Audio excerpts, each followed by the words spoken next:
We used to be a team no one respected. We used to be a team no one feared.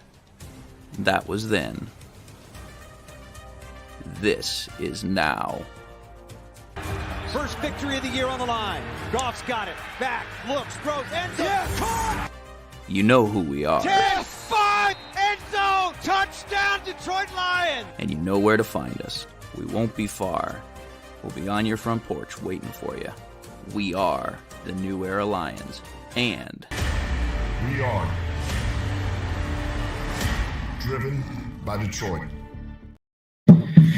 All right, everybody. Hello and welcome back to yet another live stream of Motor City Mania. I am obviously the host, David T. Pike. I'm going to have a couple of people joining me, obviously, at certain times. I know that Chemical 247 said he's going to probably be in around 7. Probably going to have Coach Adam Taylor. I don't know if anybody else is going to join, but as it stands right now, I currently have with me Jay Vincent. It seems that he's off doing whatever he's doing for the moment, but hopefully he'll be in a moment. But while we wait for him and others, I'm going to take a look at some of these comments and kind of get up to speed with everything. Wayne Shirk says we got so screwed that his butt hurts and that he's been salty all day, even got mad at himself. Robin's Nest says, now you see the difference between a man and a chump. Remember Jim Joyce blown call on a perfect game. Remember his admission of his screw-up, his heartbreak. Now look at Brad Allen. Allen is a chump. He further says that Allen is denying it to his deathbed. He screwed up and doesn't have the balls to admit it. Told the defense 70 reported and threw the flag to cover it up. This needs to be rectified, but won't be. Also says just empty words from Goodell. Fix it. Angie says the Lions lost 2 seeds, should have been ours. We're going to talk about that a little bit later here in the show, but let's not just completely throw that out the window. Chuck Osborne says we did get screwed. Even the ESPN announcer, Rex, the referee, needs to own up to what he did. Michigan Donna 313 says if Sheila, Brad, and Dan do not do something serious about this, they're turning their back on their players. Hashtag refuse to play next week. Taylor Decker is such a great guy. Robin's Nest says that at least Joyce had the balls to own up to his screw-up, unlike Brad Allen, a.k.a. Brad the Cowboy. Justin Johnson says finally the NFL is going to do something as his crew is under investigation. I have not heard that yet, but I have heard that his crew has been downgraded from the playoffs, which we'll also talk about. Leogan says, the Joe Klatt Show, a college football podcast, says you know what they need to run the game back. Realize Payne says, are you surprised? Am I surprised? No, I'm not surprised. Doesn't necessarily take the pain away. Jason says the game yesterday is why nobody likes Dallas except Cowboys fans, of which there are a freaking ton of them. Rick Grit says worst way to lose a football game. Justin the D says Lions got robbed so hard. That is definitely true. Jake Goodwin says video review shows Decker obviously did report officiate. Justin Johnson says Joel, get ready for the Michigan win tomorrow. Buckeye in Michigan says the need to run the game back was such BS. We were highway robbed. I nearly had an aneurysm as a result of this game. Dracon Slayer 0 says we didn't lose to the Cowboys. We lost to the refs. That's a good way to look at it, in my honest opinion. Jake Goodwin says officiating needs to be investigated after that call in the end. Joseph Ostin says Brad Allen induction to the Ring of Honor next week. Gun Guy says just fuel for the fire. Go Lions. I do agree with that. So now that we've caught up for a moment, I'm going to ask Jay, since he's now apparently with us, what are your thoughts really quickly? I mean, obviously I'm upset, but like Dan said in the press conference, there's nothing we can do about it. We obviously don't like taking losses, but we just got to keep moving forward. Yeah, I mean, how do I put this? There is certainly some truth in what Dan said, but at the same time, for me, it's like, listen, man, it's like you take a look at that loss, you take a look at that game, it's just like, dude, that play will forever go down in history as probably one of the worst officiating calls in NFL history. And that's saying something because there have been a literal plethora of bad calls in the NFL. But that is just like, dude, I don't know how Brad Allen could possibly state that Decker didn't report into him when it has already been looked at from multiple angles. Goff sent Decker over to Allen. Decker was standing in front of Allen, and somehow he is saying that Dan Skipper reported to him when Dan Skipper didn't even talk to the man. So for me, it's just like, I don't know how you could call it miscommunication, misunderstanding. It's just like, dude, at this point, again, the only thing I can think of is either freaking Allen heard the wrong number or he was just doing what he decided to do and didn't give a damn about the consequences. That's the only thing I can think of. They said, I think I read somewhere on Facebook that Roger Goodell can overturn the game and change the stats and numbers. We're going to talk about that here in a little bit, but you are correct. Coming to the stage, we've got Chris. It's Chris. We got Rob Smith. How's it going, Chris? Man, I done did so much research, my head hurt. We got Rob, bro. I'm sure. I am sure. We'll get to a couple more of these comments here before we get into the rest of the show, but let's take a look-see here. Justin the D states also what Jay said. Also, Rule 17 states that the result can be overturned by the commissioner, but it won't be. Like I said, we will talk about that. Realize Payne says need full-time refs. Fletch Lives Daily says, I think miscommunication between Decker and Allen. Gun Guy says Eagles lost, so we still have a chance for the number 2 seed. I'll just answer this right now. Yes, we still have a chance. We'll talk about that a little bit more later. Derek DeVerney says, what really sucks is that Philly lost today. Detroit would be legit number 2 right now. Bull jive.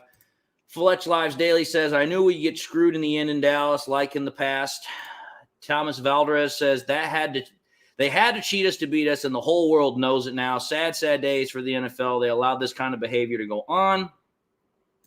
Deidre Garrick says, now North Carolina needs to reverse the game and give us the win since he's saying the refs made a mistake. Who's NC? That I don't know who that is. I'll be honest. I don't know who NC is. D Original says he assumed it was 70 and it was 68. He's saying RC. Again, I don't know who RC is. I think you're trying to say Roger Goodell. Fletch Lives Daily he's says probably saying Ryan Clark. Okay. Fletch Lives Daily says, I didn't even think Allen was looking at Decker. Oh, he looked right at him. Looked square at him. Justin Johnson says, I mean, this one seems worse than the Browns Bottlegate when they reviewed a play after another play had been ran. Perry Ball says NFL won't do that. D Original says, clearly mistake on ref. He should have been held accountable. Elizabeth Oberlin says, this exposes the integrity issues going forward in the NFL. I never thought about the NFL being rigged, but with gambling in the NFL, this all smells bad. Hope this is a nightmare for the NFL. Derek DeVerney says Goodell won't do shit. He never throws the refs under the bus, although that crew did get downgraded, which, again, we will talk about. Braylon Dennis says NFL analysts saying we got robbed, which they definitely have. Linda Wolf, Cashmere 27 says, if Brad Allen had made the right call, then why would his crew be downgraded? They know he screwed up. These are facts. Rick Grit says, hard to mistake 68 for 70. They look and sound nothing alike. Ezra Gray says, history of being screwed by the NFL. I don't blame the Cowboys. It's a Roger Goodell scam. Since he tried to make Detroit lose the Thanksgiving game and lost, he has it out for the Lions. Gun Guy says, what happened to Jeremy B? I'm going to answer that question here in a minute. George Vanderveen says, I'm still so upset. I simply am going to listen quietly and cool off. Braylon Dennis says, to get the number 2 seed, we need to beat the Vikings and the Giants and the Commanders win. That is true, and we will talk about that here a little bit later. Nick Burton says, David, can you please call the NFL and have them turn over the call and change it to the Lions win? I wish I could, man. I sincerely wish I could. Chuck Osborne says, I read something about the possibility that the refs in this game could be out of the playoff games, but even so, it's still not going to make a whole lot of difference. You did read correctly. We will talk about that. Fletch Lives Daily said, Allen looked harder at Skipper, and why was Sewell over by Decker at the ref? Fletch, he didn't look at Skipper. Skipper was running up to that group where Decker was at. He didn't even get a chance to look at Skipper. Skipper never actually talked to him. Buckeye in Michigan says, the Vikings are going to be destroyed next Sunday. Detroit's going to be pissed. Funny you should say that because we're going to talk about that as well. Patty Grimes says, Allen cost the Lions number 2 seed. He didn't cost them it, but he sure made it difficult for them to get it. But again, we'll talk about that here in a minute. Perry Ball says the entire crew should be fired. And DJ Garrick did say that he was referring to Roger Goodell. He just punched in the wrong letters. Ezra Gray says, I wonder if they say this game goes with an asterisk like they did so against the Kansas City Chiefs game. I wish they would. That'd be funny. Patrick Chesbro says, Jerry Jones has been known to wine and dine the refs on his party bus. Fletch Lives Daily says, I just didn't see any conversation between Deck and Allen. Go on Twitter and you will see it. There was a brief moment, which again, all Decker has to say is, hey, I'm reporting in as eligible. Doesn't have to be much more of a conversation than that. Now, to answer this question by Gun Guy, who's asking me about Jeremy B. All I'm going to say about this is that Jeremy B. and I had a disagreement about a topic. He did not like the fact that I disagreed with him. He then decided to leave my show because he said that I had disrespected him. I clearly had not. I expressed to him that I simply just didn't agree with his opinion. He decided to leave the show, and he said that he was not going to come back because of the fact that he felt that I disrespected him when all I did was disagree with his opinion. If you want to ask for more, you can ask him. But the point of the matter is I'm not going to lie about it. I'm not going to try and sugarcoat it. Those are the facts. That's the shit. That's what happened. So, again, that is what it is. And I know that there are guys in this panel that know what's going on. They were part and parcel and privy to that conversation. So, again, they can verify for it or they can say that I'm wrong. But either way, that is what happened. Moving on here to some other conversations. Gun Guy says, I just haven't heard from him in a while. Listen, after he left my group, I left him alone. I was not going to continue to deal with him. He decided to say that I was apparently disrespectful towards him when I wasn't. Let's see here. Derek DeVerney says the ref nodded at Decker, was clear as day. Fletch Lives Daily says that ref was more interested in talking to the Dallas D-line. Patty Grimes says, David, use your pressure on Goodell to get the Lions to the win. Dude, I wish I could. I mean, again, I'm a small-time podcaster. It would take a video that would probably be in the millions for the NFL to possibly take a notice. Joseph Ostin says, days of our lives. Independent Aquaman says, wait, what? I missed the drama. Braylon Dennis says, what was the topic you and JB talked about? I'll just be honest. The topic was about Jared Goff. The topic was about Goff. Again, I'll just put it out there. He had stated that he had heard from people that he thought that the Lions were not going to re-sign Goff in the offseason. I stated that I didn't agree with his opinion, and I left it at that. He felt that I had disrespected him by disagreeing, and he left. That was it. Fletch Lives Daily says, was there any sound from the stadium speaker announcing 68 is eligible? Some people said they didn't hear it.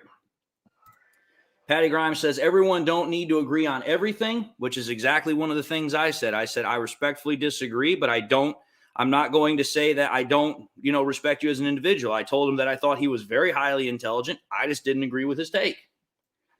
Tim Volker says, what's more scripted, the NFL or the WWE? That is a tough question to answer. It is. The Germinator says, Vegas was about to lose too much. Chuck Osborne says, I said that he left, but I didn't come for him, but I came for your show. Again, folks, I respect Jeremy a lot. I respect his opinions. I respect what he has to say. But I'm not going to agree with everything he says. I just respect his opinion. He's a lifelong Lions fan. He's very knowledgeable about what he's talking about. That's it. Brian Christian says, yo, we're destroying him in the playoffs. Independent Aquaman says, Braylon Dennis says also, about Goff will make sense. Richard Moore says 30 seconds after the play was over, then the flag came flying. Time enough for New York to buzz the ref and tell him to throw it. Comedy God says, next week at Ford Field, I want Lions fans to chant F the refs. Fletch Lives Daily says, so do we really care if we win next week, i.e. sit the starters? I'm just going to ask this question too. I'm actually going to answer this question. No, you do not sit the starters. And here's the reason why. Those starters are not going to want to sit. Think about this. They just lost a game that they know they shouldn't have lost. They should not have lost that game. They are going to be pissed. They are going to be livid. They're going to want to take out and exact their revenge, get their pound of flesh. There is no way Dan Campbell could convince the starters to sit even if he tried. They would freaking mutiny him and say, we are playing no matter what you say, number one. But also, number two, Dan Campbell already said that he's not going to sit his starters because when they asked him that question, he's like, they're going to rest in the offseason when it's time to rest. That's it. Let's see here. Greg C. says, even if they did hear 70 reporting over the PA, they cannot stop the play to correct a ref with no timeout. Patty Grimes says that he respects Jeremy as well, but I also disagree on the same issue. Justin Johnson says, if this game was at Ford Field, do you all think the outcome would be different? I mean, it's possible, but that's about it. And coming to the stage, we've got DC 8091. How's it going, DC? Happy New Year's, man. Absolutely. Glad you caught me in between spots. Nope, not a problem. Let's see here. We actually haven't even started the show. I'm just going through a lot of these comments here because we've got 144 people watching the show. That's the most we've ever had for a show, so there's a lot of people commenting. Justin Johnson. Anything better to do on New Year's Eve? Not I. Not I. I'm married. I ain't going out to the bars, and I ain't seeking any sort of social enterprises. Why? Because I'm married. I enjoy being married. Justin Johnson says, if this game, okay, we already answered that one. Hatter's House 710 says, on the broadcast, you cannot hear any announcement. The full clip is uploaded on NFL YouTube channel. So if you can't hear an announcement, then the refs also didn't do their job by reporting who was eligible. Patty Grimes says, I want the Lions to mess up the Vikings. Oh, you don't have to want. It's going to happen. They are going to take all of their pent-up frustration and anger out on the Vikings. I almost am willing to guarantee it. Independent Aquaman says, for psychological reasons, you don't sit the starters, even if the team would not have had that game stolen from them. Buckeye in Michigan says, no matter what, they're still going to have Romaine Reigns as the top dog in WWE through the actions of his bloodline. NFL just scripts Detroit against their good teams for the most part. Michigan Biker says, start the I'm blind, I'm deaf, I want to be a ref chant. Right. That is awesome. That is a great chant. I love it. That gets a star from me. Fletch Lives Daily says, I just don't want injuries before the playoffs. I understand what you're saying, Fletch, but at the same time, you have to understand something. Injuries are a part of playing football. And I guarantee you this, the players would feel more disrespected being sat rather than playing because, again, the Lions still have a shot at the number 2 seed. They also still have a shot of matching their best win total per the season. So there's still plenty of things to play for. The Lions are not just going to sit their starters just to make sure they don't get injured. Dave, that's Fletch Lives. That's the sequel to Fletch he's going by. The sequel to Fletch is Fletch Lives, not Fletch Lives. Pardon me. No worries. Let's see here. All right. So oh boy. All right. So here's what we're gonna do. We're going to now get into the show, and oh wow, we got ourselves a big donation here from Rachel Sinclair. She says, as a Cowboys fan, we should have lost that game. He went to the ref, clear as day on the video. However, bad no calls are part of the NFL. Every team in the NFL has won or lost a game due to the refs. Now, I'm going to say this right now. This actually I can agree with because let's be fair and honest here.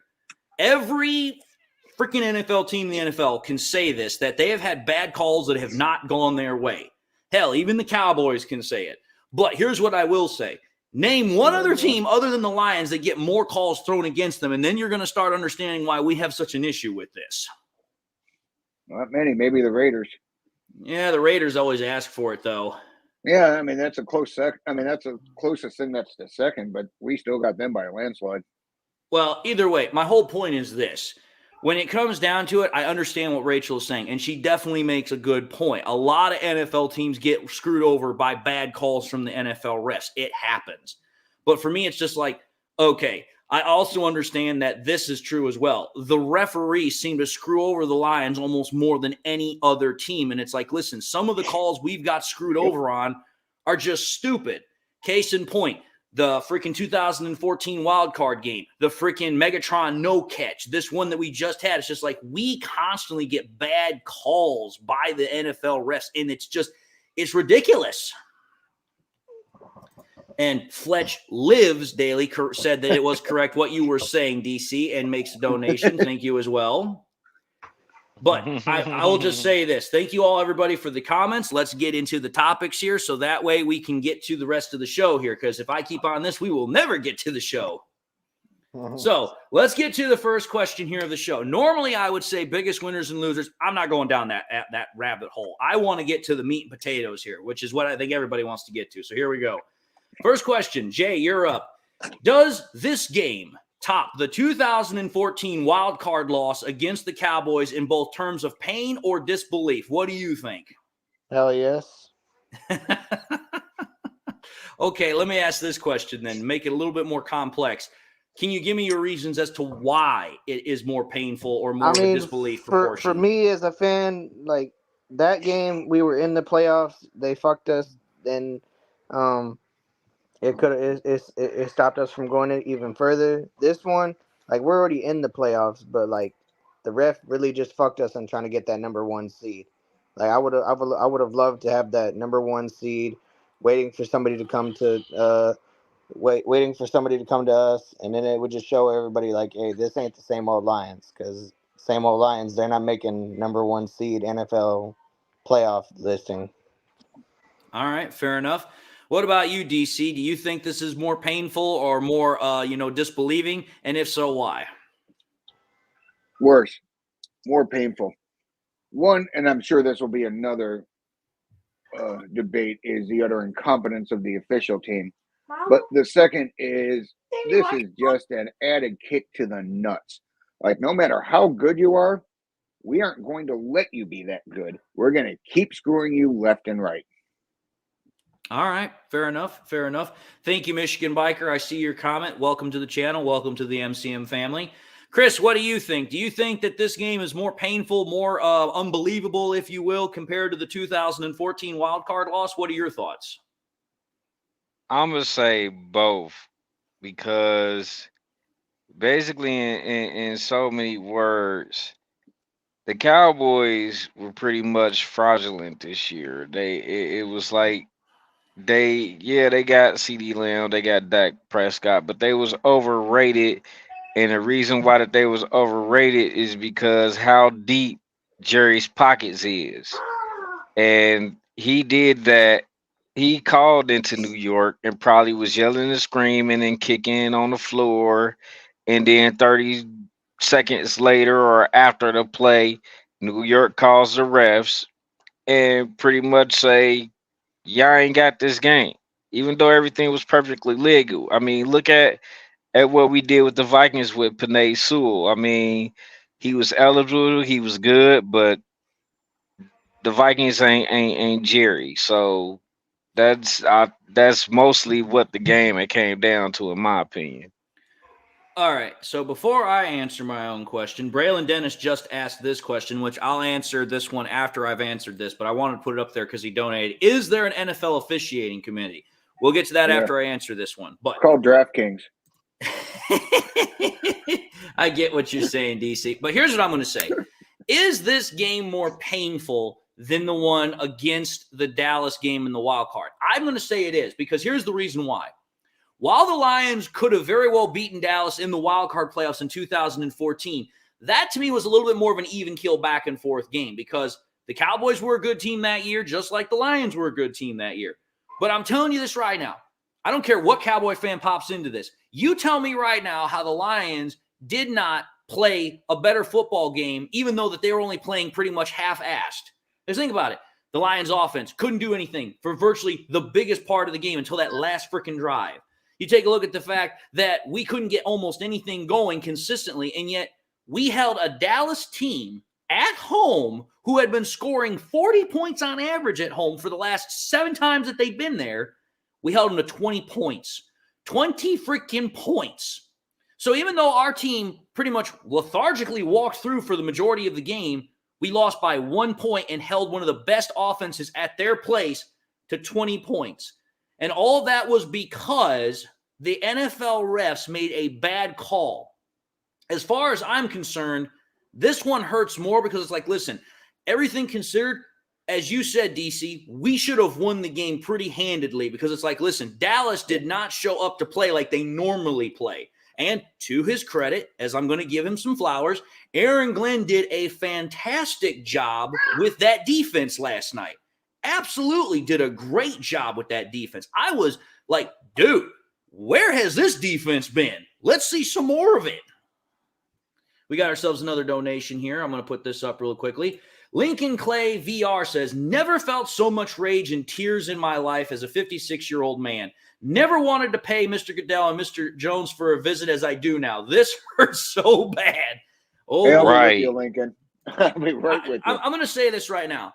I can guarantee for a fact that there are plenty of Lions fans that if they knew specifically where any one of these three individuals are at, Brad Allen, Roger Goodell, or Jerry Jones were at, they'd have more than just a few choice words for them. They were choice baseball bats. So, and then to get back to what Braylon Dennis asked here, is there an NFL officiating committee? How do I put this? The NFL will say there's an NFL officiating committee, and to an extent there is, but it's not the same type of officiating committee that the NBA or the MLB has. And this is what I mean by this. Think about it. Anytime that the NFL refs get called into question, what typically happens? Roger Goodell stands up and he's like, listen, we're sorry that there was a bad call, but we're not going to reverse it, blah, blah, blah, blah, blah. Our NFL refs are some of the best in the world. We're sorry about the problem. Here's the thing about that. If you go to the NBA, you go to the MLB, they literally have a rating system that if they have too many questionable calls or too many bad calls, they not only get suspended, they get fined, and sometimes if it happens too much, they'll get downright fired. The NFL does not do that.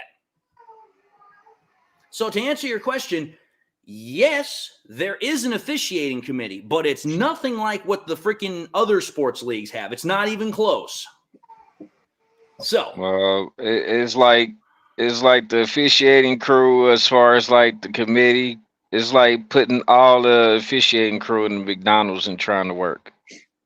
I mean, you can call it that. All right, let's move on to the next topic here, which for that we'll start with you, Chris. Here's the topic.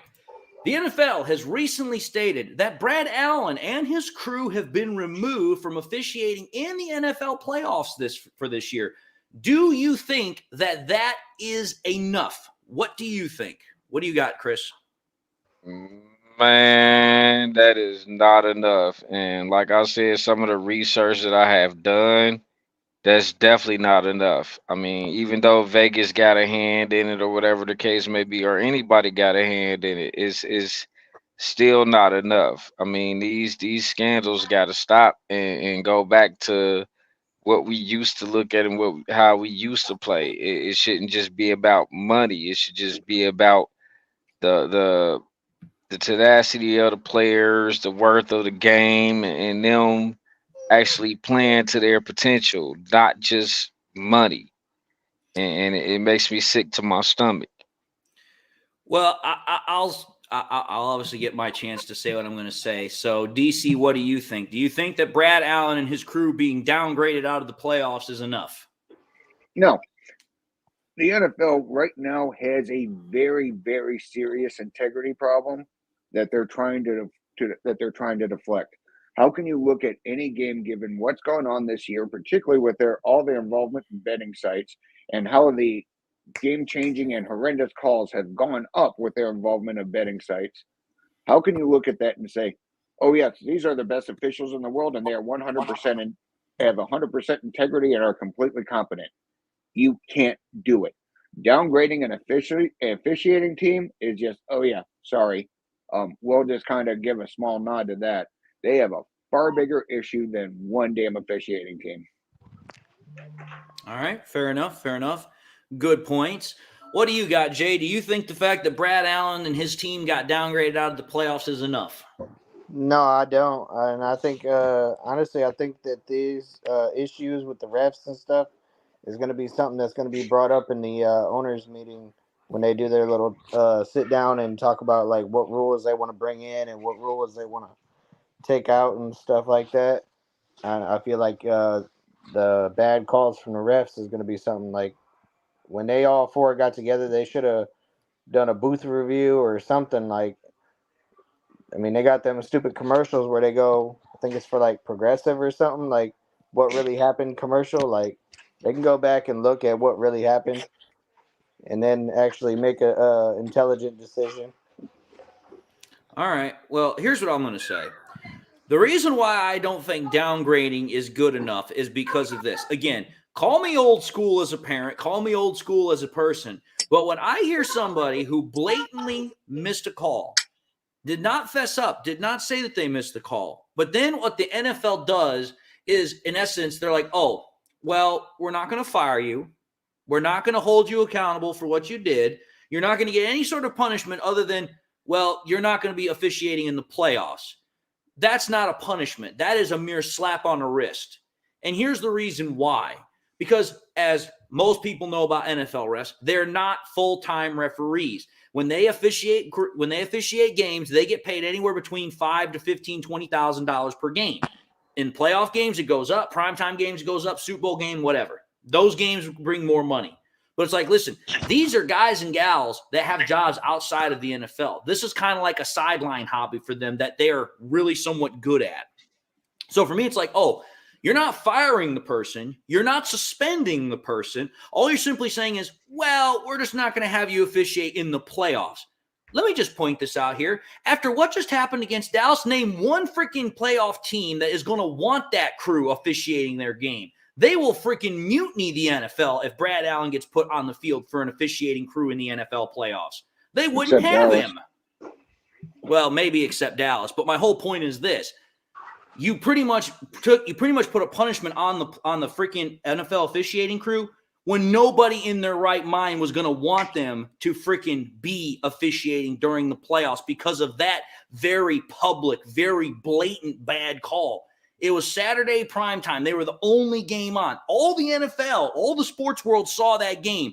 Ain't nobody going to want Brad Allen to officiate a playoff game. In fact, I wouldn't be surprised if nobody ever wants him to officiate another NFL game ever again. Anybody else notice the little glitch at the bottom during that thing? It kept saying Monday Night Football on Saturday night. Yep. I love this comment. Fox can't get their shit right. I love this comment here that somebody had. I'm trying to find it here. Somebody put this comment in here, and I love it, and I want to find it again. Let's see here. Who put it in there? Somebody said something about should be interesting for the draft this upcoming year when Roger Goodell comes to Detroit. Oh, could you imagine? He'll be like, oh, give me the booze, and he will get booed out the freaking stadium. Hey, can we get eggs through a metal detector? I'm sure you could, but I'm sure they're still going to check your bags no matter what. We'll have to work around that one. Rachel Sinclair comes back in with another donation and says, remember this officiating team specifically has made bad calls earlier this season with KC, so this isn't the first time. No, Brad Allen has had multiple instances of very controversial, very bad calls. This is just the most recent one. This is just the most recent one, and it's the worst one. And it's like, and they keep giving them primetime jobs. They keep giving that whole crew in there. They didn't sit there and say this is bullshit from time one and fire his ass or put his ass however they want to do it.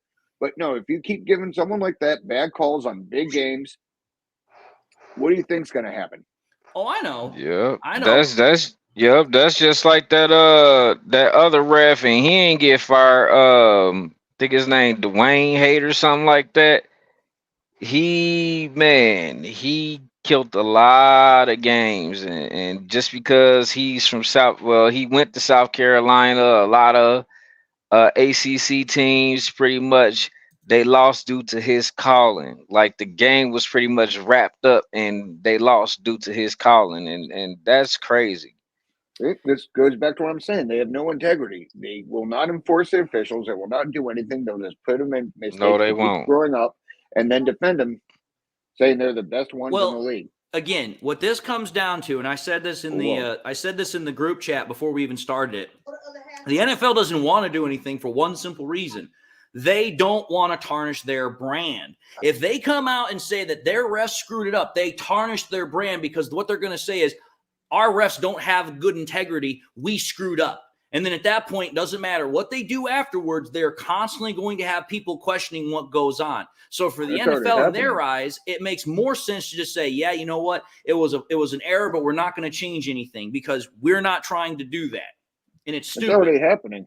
I mean, Oh, it's I already know. happened. They can't make it any worse. If anything, they can make it better by doing Great. it. I mean, Braylon Dennis says Roger Goodell needs to be removed from the NFL Office of Commissioner. Bring back David Stern from the dead to be the commissioner. Let's see here. J-Rock says, I'm a Saints fan, and people told me that no call did not lose you the game. I told them when it happens to your team, how will you react? Now these same people have a problem now. Really? Right. yep.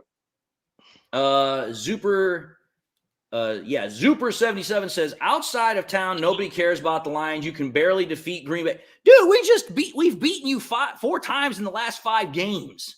Exactly. How can you say we barely beat you? The freaking last 2.5 years, we've whomped your ass freaking 4 times. Elizabeth Oberlin says, does anybody know when they will announce the Week 18 schedule? I don't know when they're going to do it personally, but I know a lot of people are still very interested about it. Let's see here.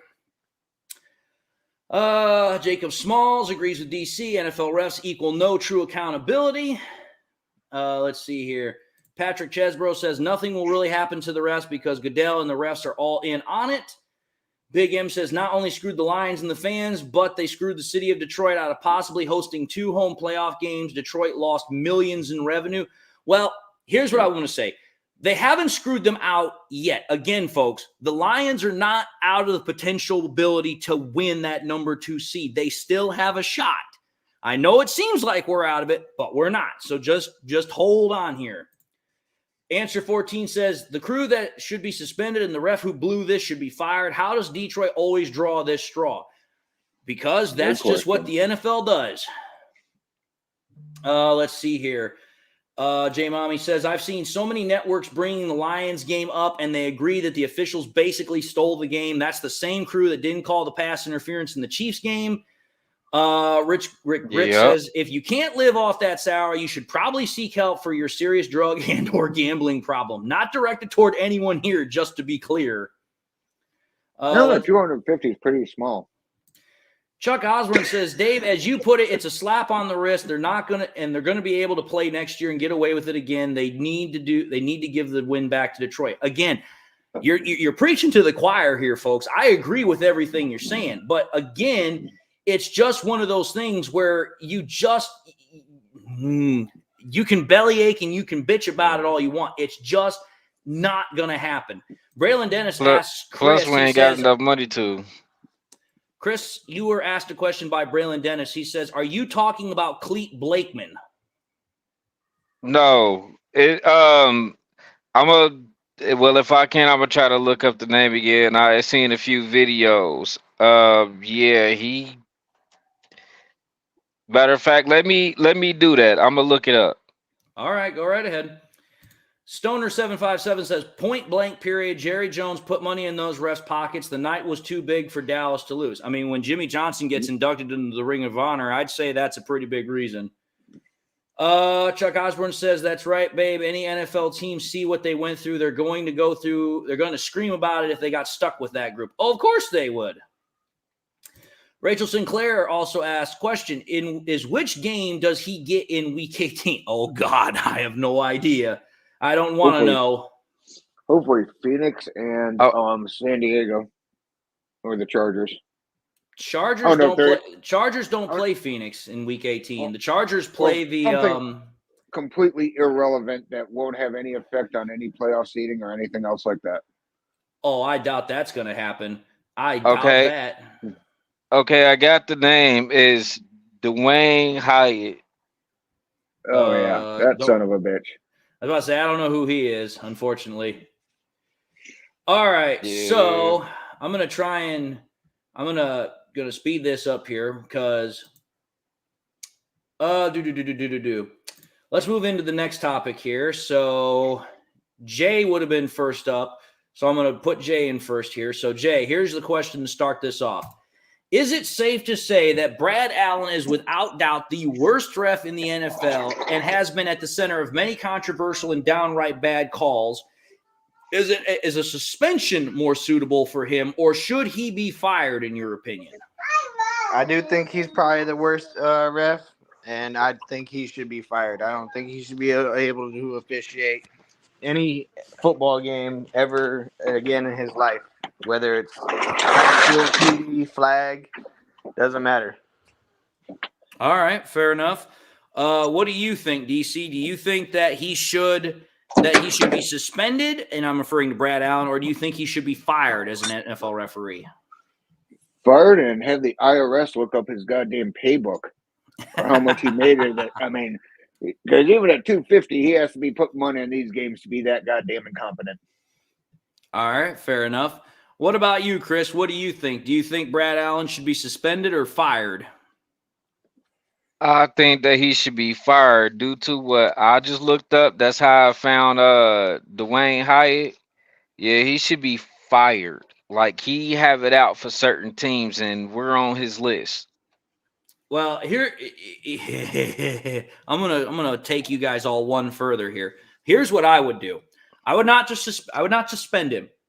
I would not just fire him. I would fire him, and then I would ban him from officiating in any officiating professional sport. I don't care if it's even freaking WNBA. That's how. Took my next words. It's like, I didn't know dude, they had officials. they do. They do. Man, I don't care if it's a Never seen little a game league I couldn't football tell. game. Ban them from that too. That's my whole point. It's like, dude, it's like that. You take a look at that game and you take a look at what happened. We have literally got 4 or 5 different viewpoints on the field. And it's like, dude, it's like Goff clearly sent Decker over to talk to the ref. The ref clearly looked at Decker when he was over there. So it's like, and then Dan Campbell said before the freaking game, he told the referee crew that they were going to use Taylor Decker in a trick play. They all knew it was coming. And yet somehow they're still going to say that, oh, you know what? Taylor Decker didn't report in and he illegally touched the ball. No, sir.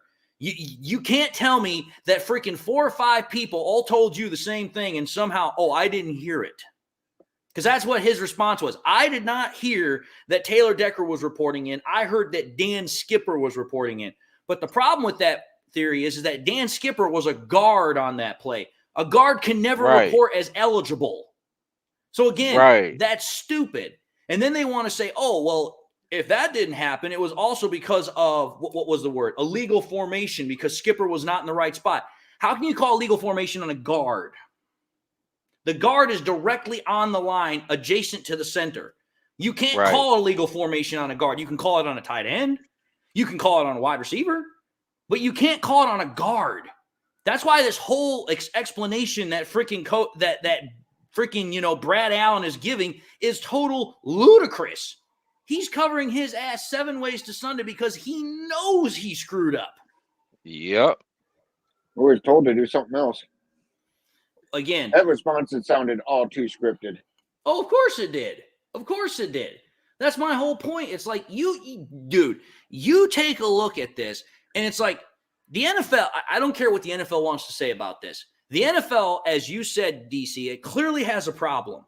And at this point, there's no way this problem's going away anytime soon. This is probably one of the worst officiating calls that the NFL has ever seen. And in this day and age, when information is literally transmitted at the click of a button, the NFL has got to get this to go away, and they've got to do something to make it go away. Now, I know this for a fact. Is the NFL likely going to overturn the score? Probably not. No. But what they are going to need to do is they're going to have to find their scapegoat. They're going to have to find something to satisfy people. So what most likely is going to happen, they can say all they want that, oh, well, we downgraded him in the playoffs. That's good. No, it's not good enough. It's not good enough. You are going to have to do something much more drastic than just simply saying, oh, yeah, we're downgrading. No, he needs to be fired. He needs to be banned. You used to ban players for point shaving. You used to ban players for gambling. If you're not going to do it for gambling anymore, do it for freaking whatever. But he needs to go. You ban defensive players for doing their damn job. Exactly. How many times have players been fined for illegal hits? It's like, dude, If you're gonna hold the players to the same standard, you need to hold the referees to the same standard. They need to know that if something happens in the game that is considered dubious or controversial, they're going to be held accountable. You want to know why? Because if you hold the NFL referees accountable, then they're not going to just be like, oh, well, it doesn't matter what we do. We're not going to get screwed over. Because I'll tell you this right now. Remember how when you were a little kid, if you thought that you screwed up, you were going to get a switch or daddy's belt? It was an incentive not to do something stupid. It's the same basic principle with NFL refs. If they know they're going to get more than just a slap on the wrist, they're not going to screw up. They're going to give their best effort. They should let all the home team in attendance pick their switch and go at them. J-Rock says, how upset are you now since the Cardinals beat the Eagles, which would have put the Lions in position for the number 2 seed? Am I upset about it? Yes, I'm upset about it. But at the same time, that doesn't mean the Lions can't still get the NFC's number 2 seed. They still have a path to getting it. Is it a little bit more complicated? Is it a little bit more difficult? Sure, it is. But it doesn't mean we don't have the chance to do it. We still have a chance. All right. Chuck Osborne says, Dave, yes, he should be fired, no doubt. He says the NFL and the referees are the same thing. The NFL for years has had a rigged regular season, playoff, and Super Bowls. They do this for entertainment, depending upon the year's narratives. Rick Grit says he doesn't even have the speak to announce himself as eligible. Just point out his number and hand signal the ref. Damian Woody explained that this morning. Woody knows what the hell he's talking about. LDB Tennis says, slippery slope, moral hazard for letting Belichick getting away with filming a playoff opponent, then letting Brady get away with deflating the footballs. Now, here we are. It's not a sport. Well, I mean, finding loopholes in the rules is smart. Rigging the rules is rigging a game. True. Okay, let me tell y'all how deep Jerry Jones' pockets are. He's $13.8 billion. So you know he got deep pockets for New York. So does Brad Allen right now. Chris, let me just put this further out for you. Not only does Jerry Jones have that much money, but you want to know which organization, which franchise is the most valuable in the NFL? It's the Dallas Cowboys. Exactly. So not only is it that Jerry Jones is just rich beyond all hell, the Cowboys are considered one of the most valuable, if not they're one of the most valuable organizations in the sports world, number one, but they're the most valuable football team in the NFL. I agree. All right. This is actually a good point here by George Vanderveen. He says, Jamal was suspended for 4 games for placing a bet with a gambling website in a hotel parking lot. Yeah. Think about that one in comparison to what we just witnessed on Saturday night. So there you go.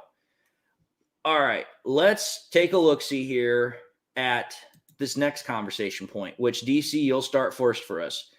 And I know this one is going to get a lot of comments. And we've got 255, 260 people watching, so this is going to be a fun one. In the NFL rules, it states clearly that the NFL commissioner has the power to alter or dismiss the score of a game. Do you think the Lions game against the Cowboys should be applied to this rule? What do you think? Absolutely, but I also have equal faith that it won't. But absolutely should be turned over. That was why I worded it the way I said. Not that do you want it to, because we all want it to. I'm saying, do you think it should be applied? Absolutely. All right. What about you, Jay? What do you think? Do you think that Rule 17 of the NFL should be applied to this game that the Lions just had against the Cowboys? What do you think? I think – oh, there he is. Sorry, I'm just trying to stop my son from making a mess. Yes, I 100% do think that they should invoke Rule 17, reverse it, and give it to us. But once they do that, then you're going to hear all them Cowboy fans complaining, crying. Jerry's going to fucking throw a fit, and he'll find a way to make it our fault or something. He'll pay somebody to take us out. All right. All right, Chris, what do you think? Well, I think it should, but I already know is not, because for the simple fact, like what we were just discussing, basically it's going to be a lot of Cowboys fans plus Jimmy and Jerry and all of them, they gonna be having a baby right down there. But see, here's the thing: rather we would have won down there and broke their record, Jerry ain't want that. And then another thing is they already made it to the playoffs. They got a chance to say, "Oh, we're going to the Super Bowls." That should be enough. But they took something away from us, and I'm just not in agreement with that. So the commissioner should overturn it. But like I said, like we was discussing, deep pockets change things. All right, fair enough. Here's what I'm going to say. If you think about this, the rules specifically state that the commissioner has the power to alter or change scores. And the reason we know this is the case is because let's go back to last year, shall we? Let's go back to the game with the Bills and the Bengals, where that game was completely negated because of Damar Hamlin. I'm not saying that as an accusatory thing. I'm just saying that's what happened. So the commissioner has the power to do that. Well, let's think about this here. You name me one other game within the last 5 years that was more blatantly obvious of NFL officiating screwing over a team's ability to win than what just happened on Saturday night. I will wait. It's 19-20. You'd have a 2-point conversion to take the lead. You run the 2-point conversion. It's successful. And then all of a sudden, because of a flag that literally makes no sense, that has been viewed from multiple angles, it's taken off with very, very poor explanation. Now, some people are going to say, well, David, they still had chances to, put the points on the board. They had 2 more 2-point conversions. They had the onside kick. It doesn't matter. The point of the matter is that the first time that they did it, the first time they actually got a chance to run that play, they score the points. That then puts it back on Dallas to then drive down the field and either score a field goal to win or score a touchdown to win. At that point, then you're now putting it not in the hands of the refs, you're putting it in the hands of the team. So in my opinion, because of that, you have to at least either negate the score and call it a neutral game where nobody wins or loses, or you have to change it. That's what it comes down to, in my opinion. Yep. Even if those people did say they should just make it a tied in. Even make if it those a people tie. did say that we had 2 other chances, how many other times can you try and fool or trick a defense and we're not going to run a 2-play? I mean, even though they knew the 2-point was coming, but I know. It's like Cowboys shouldn't have fumbled it in the end zone. If they didn't have that fumble, that wouldn't have been an issue at all. So Jerry made calls it about goes that. the same way. Braylon Dennis comes in and says, if they were to do it, then other teams and canvases are going to say, hey, if you reverse the Lions game, what about games the refs stole from us too? Mass pandemonium. And that's exactly why they won't do it. Because the NFL knows that is, again, you want to know what this is in reference to? You want to know what this is similar to? If the NFL was to use that Rule 17, if they were to use it for this game, it would open Pandora's box. Because then every other team that has ever felt slighted or feels slighted in the future, they will instantly appeal to the NFL to change the game. Instantly appeal. And then at that point, you've lost all integrity for the sport. Because then at that point, anytime a team feels slighted in how they lost a game, they're going to want that game reversed. And at that point, you've lost the integrity of the sport. Even more so than what it is already now. Hey, make the right calls. It won't be a goddamn problem, will it, Goodell? Oh, I know. I'm just simply saying that is why the NFL won't do it, because they realize that if they reverse the call, no matter how much it is true that it should be reversed, they're going to open up a literal powder keg of problems that will not ever go away. That's why they won't do it. It's pretty much a rule. It'll show that they're guilty. Oh, of course it will. They're complicit. It will look badly upon the NFL saying, yeah, we screwed this up, so now we need to change it. Well, here's the thing, DC. They already admitted that they screwed up by downgrading Brad Allen. That was an admittance of guilt.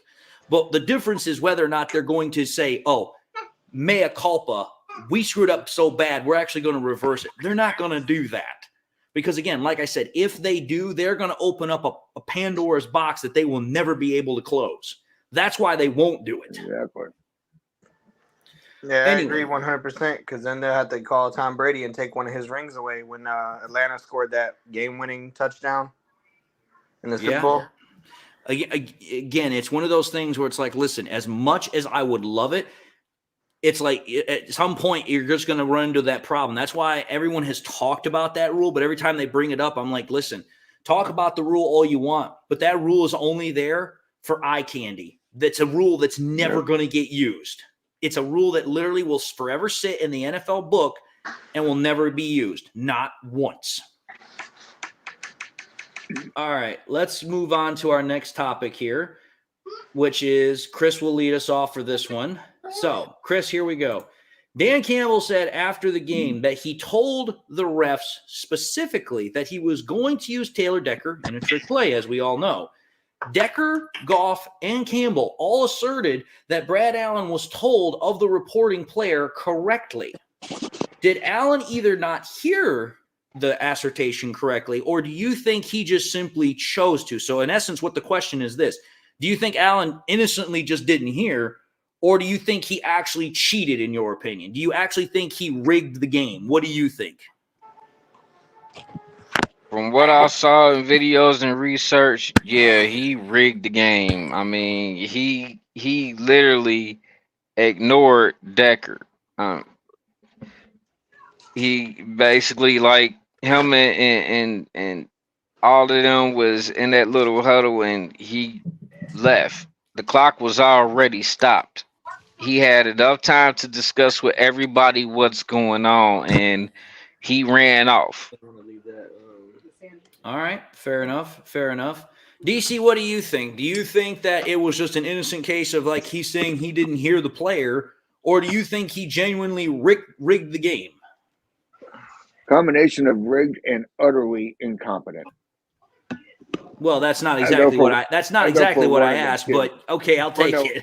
I would basically say that he didn't know what was going on. I would probably be more surprised if he didn't understand the rule that an offensive lineman can come and make themselves eligible, because they didn't know what the hell they were doing the entire game. So there is a small chance that he didn't intentionally fix the game. He just didn't understand football. But more than likely, he fucking rigged the game. He saw something and he was like, okay, of all these trick plays, we know what one that we can actually pull over and get a screw job over on. We got ourselves a comment here from Matt Sherman. Matt Sherman says, Goodell better make things better before the draft in Detroit in April. Otherwise, he will not be received very well at all. Didn't Sheila ban him from the building? Sheila can't, because technically the Lions are a trademark of the NFL, so technically she can't do that. But who owns the actual building? Oh, the Lions do, because they paid for the building. But here's the thing. Here's the thing, though. Those funds that the Lions probably used to build the building probably came in some small part from the NFL shared profit holds. I guess if the Detroit police chief had any balls, he can come up with a reason to put a warrant out on him. Or at the very least, find a way to, dissuade him, delay him, make his life ever living hell while he's in Detroit. Yep, just pull him over and never let him out of the car. Mm-hmm. That kind of gives me the feeling of Stephen A. Smith. When Stephen A. Smith wasn't on our side, he couldn't go to Detroit about 40 miles, or else somebody was gonna have his head. They probably gonna do that with Goodell. This is nice here. Vikings fan 123 says, as a Vikings fan, you guys should have won that game. The refs suck this season. Yep. I 100% agree. LDB Tennis says, incompetent. He did not recognize Decker. Let's see here. Oh, this is funny. I'm going to put this one up there. John Rosner says, we all sound like a bunch of big crybabies. Yeah, okay. Whatever, crybaby. He says, must be a cowgirl. He says, even if you did make the 2 points, the Cowboys would have went down the field and kicked the field goal with 12 games anyway. So definitely know your grammar ain't all that good. Jay Stone says it wasn't rigged. The Cowboys won. That's bullshit. Oh, I know it is. Bullshit. Again. They would have, those Cowboy fans would have been screaming towards high heaven. They would have been crying their damn ass off. Oh, I know they are, because right now they're just having fun. They're just like, oh, you lost. Deal with it, losers. Right. Right. I know many. You know, it's funny how many Cowboys fans have never even been to Texas. Well, here's the funny thing. Here's the funny thing about Cowboys fan that I always love is that Cowboys fans want to say, "Oh yeah, we're America's team. Oh yeah, we're this, that, and the other thing." I'm like, wait a minute here. Time out. If you're America's team, then does that mean when you say that you're America's most hated team? Think about that. Name another team in the NFL in America that's more hated than the Cowboys. Name another team that has a fan base that is freaking almost unbelievably arrogant and stupid as the Cowboys. Exactly. I lived in Texas for 6 years. I witnessed freaking Cowboys fans' delusional attitude every year. Oh, Dak and the Cowboys are going to go to the Super Bowl. And what's Dak's playoff record? Oh, that's right. It's 2-4. Has never gotten past the damn divisional round. And that was with the most valuable team in the NFL. So please, you want to talk about crybaby losers? You guys can't even get into the playoffs and do something, even though you're the most valuable team in the NFL. Think about that one. Way to get him. Nope, like Hut said, we'll get him again. Yep. Really? All right. Jay, I know you haven't had a chance to answer this question, so I'm going to let you have a chance to answer it. Do you think that Brad Allen just innocently didn't hear what Decker said, or do you actually think that he rigged the game? I think he does what my kids do. He's got that selective listening thing. So he listened to what he wanted to listen to, and then at the end he did what he wanted. Like, oh, hold on, I ain't hear that. That guy is an offensive lineman. He can't catch the ball. So the answer is rigged. Well, again, selective hearing, choosing what you want to hear, choosing what you want to have said. Selective. Again, there's a difference. If you're rigging a game. This is why I know for a fact the human race is screwed up, because everyone wants to say, "Oh, well, I heard you." No. Back up here. You heard words come out of my mouth. Did you actually listen to what I said? Yep. All right. We will move out of this topic here really quickly. So let's move into the next one here. Okay. DC, you will start us off on this one. And again, I'm pretty sure this is going to get a lot of comments from people because this is a very open-ended question. So here we go. The NFL has had many, many instances in the past of refs blowing calls and not punishing them. What do you think the NFL needs, or rather I should say should do, to institute to have greater accountability from the refs, in your opinion? Not only make them full-time, not only clear up the rule book, also mic every ref and every conversation from the review booth and make it public and give it to a third party where it could have a third party do it where the NFL can't mute it. You do that, these problems are done. All right. And according to this just literally came across the wire. Tom Pelissero is officially saying that the Rams have clinched a playoff spot. So the Rams are officially in the playoffs, which means the Lions have a good chance of playing either them or the Seahawks, which we'll talk about that here in a minute, but we will talk about that in a moment. So good comment, DC. I definitely agree with you. What do you think, Chris? What do you think the NFL should, and again, should being the operative word, do to have better accountability for their NFL referees? Well, I'm going to say this because they hold the refs to a higher standard because they're actually officiating the game. They should get fined double that the players do. And I know that pretty much they ain't got pockets, but that'll keep them from making bad calls because that could be their whole check. So they should fine them for each call. It should be a different fine for them. Oh, I agree. But again, that's the thing. Like I said, if I recall correctly, the lowest NFL referees get paid per game is like $5,000, which $5,000 for 3 hours work, that's pretty good money. But if I recall correctly, the lowest NFL fine that can be handed out is like $7,000. So you'd have to redefine what would be considered a massive fine versus a small fine for refs if you went that route. Fuck that. They owe $2,000. They don't get paid, and they owe an extra $2,000. No, I'm gonna keep it that way. They credit just gonna go bad, so they know not to do it because they know they're gonna be in debt tenfold. Yep. All right, fair enough.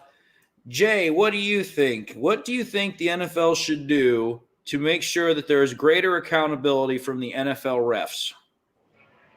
I think they should, like I said, if it's a bad call, like something like that, something that obvious, that they should review it more, and then like have like the other refs or something like, or shit, even have the other sidelines look at it, like have somebody over them who can vote for it, like a jury, like, you know, shit.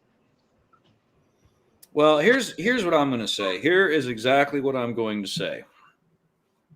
I do agree with what DC says, that anything that happens on the football field regarding the refs, it needs to be held reviewable. Any conversation, any call, anything needs to be held reviewable, because here's what I'm going to say. The fact that the NFL is the only league in major United States sports that does not have the same sort of reviewability to it that other leagues have, because think about it. Like I said, the MLB, the NBA, they all have huge review cycles on how they look at their refs and how they officiate. And there's a reason for that, because the MLB and the NBA, they all know the same thing. They're human beings. They're going to screw up, which means it's their job as a review board, a third-party review board, to be able to say, hey, you screwed this up. You need to figure out, hey, what you need to fix so that way it doesn't happen again.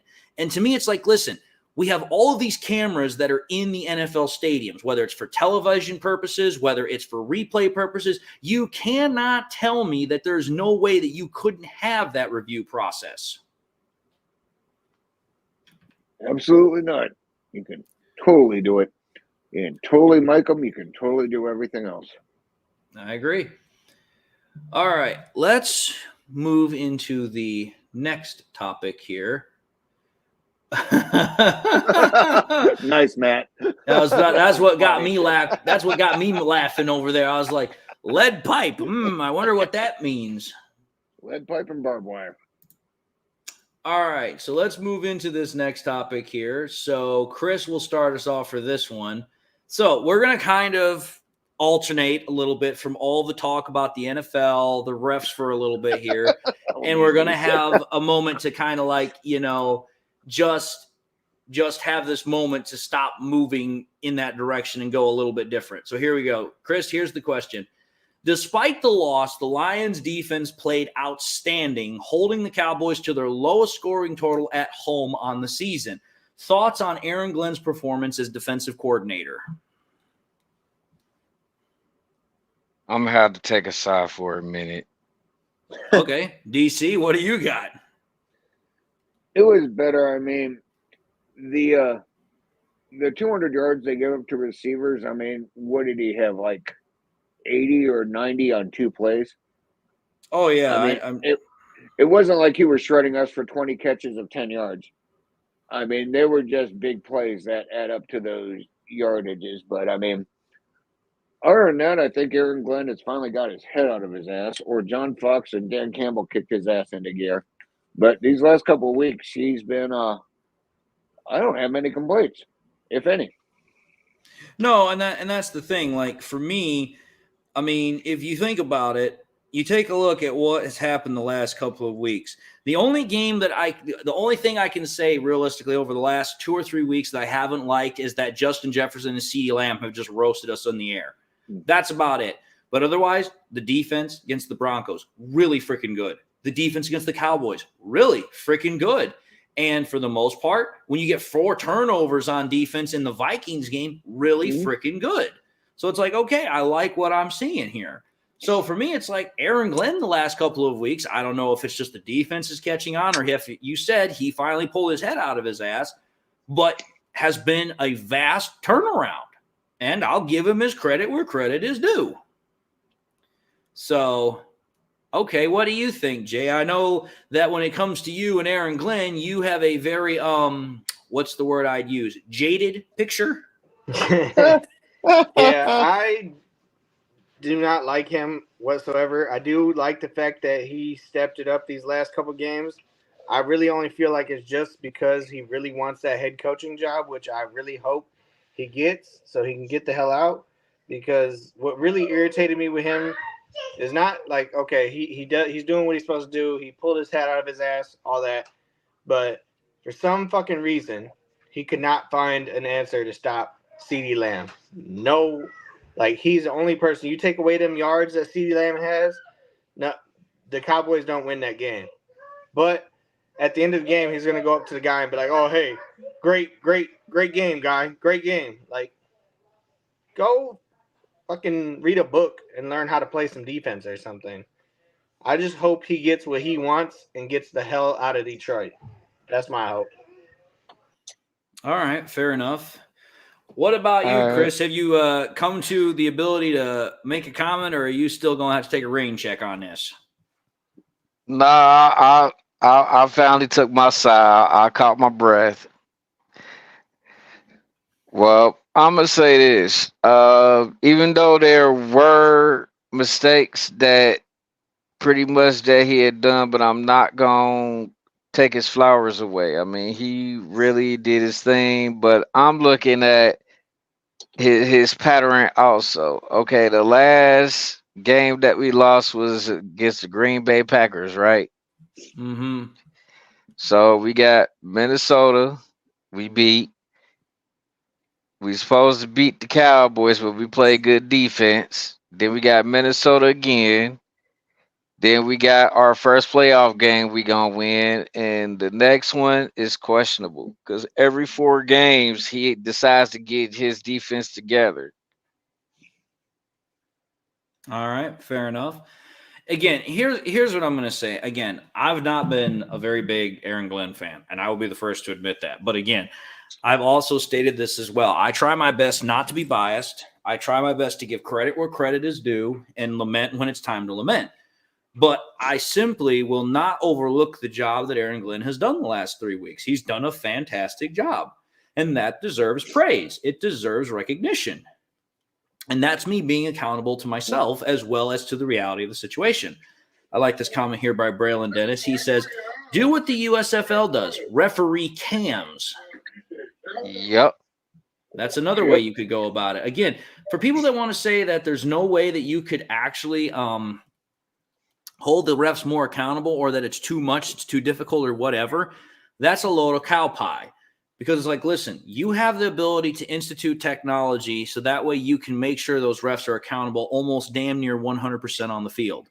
So for me, someone trying to say, oh, well, we can't, we won't, it costs too much, it's too difficult. I'm sorry, cry me a river. I don't want to hear it. Costs too much for one of the biggest sports industries in the world. I don't buy that shit.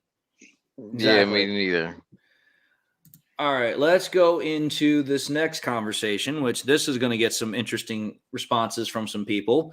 So here we go, DC. You're up first. Dan Gamblin Campbell has become one of the most popular NFL coaches and has arguably become the most popular Detroit Lions coach ever.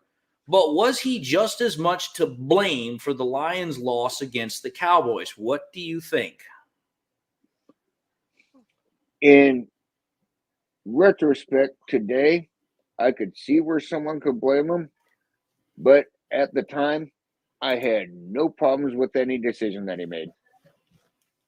All right, it's easy to come back and say you could have kicked a field goal. We should have, after the second one, just kicked the extra point and go to overtime.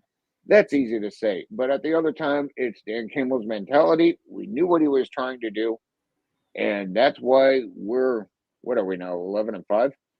We are 11-5, yes. Yeah, that's why we've won 11 games, and that's why he has the biggest turnaround from bringing us from hell. That's just what he does. So it's easy to sit there and, retrospect, say like, oh, yeah, well, he should have done that. Well, yeah, but on the other hand, if he would have done that, we would have been 5-11. Here's if he would have what done that every game, we could have been 5-11. Here's what I'm going to say. Actually, you know what? I'm going to wait. Chris, what do you think? Do you think that what happened during the game with Dan Campbell and some of those decisions, do you think that he is just as responsible or as much to blame for the Lions losing? What do you think? I agree with DC.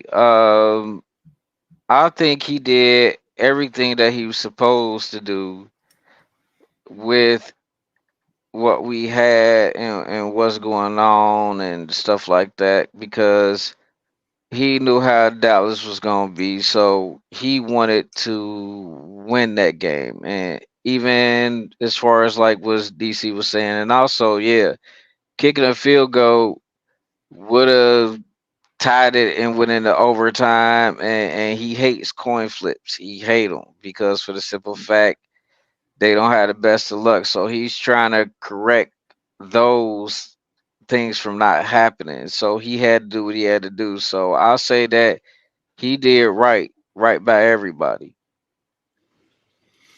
All right, fair enough. Fair enough. What do you think, Jay? What are your thoughts on the whole thing? I mean, I love Dan Campbell, and he's got balls the size of a planet. But at the end of the game, I think he should have just tried to kick that field goal. I understand what his thought process was. We're gonna go down. We're gonna score the touchdown. We're gonna win the game.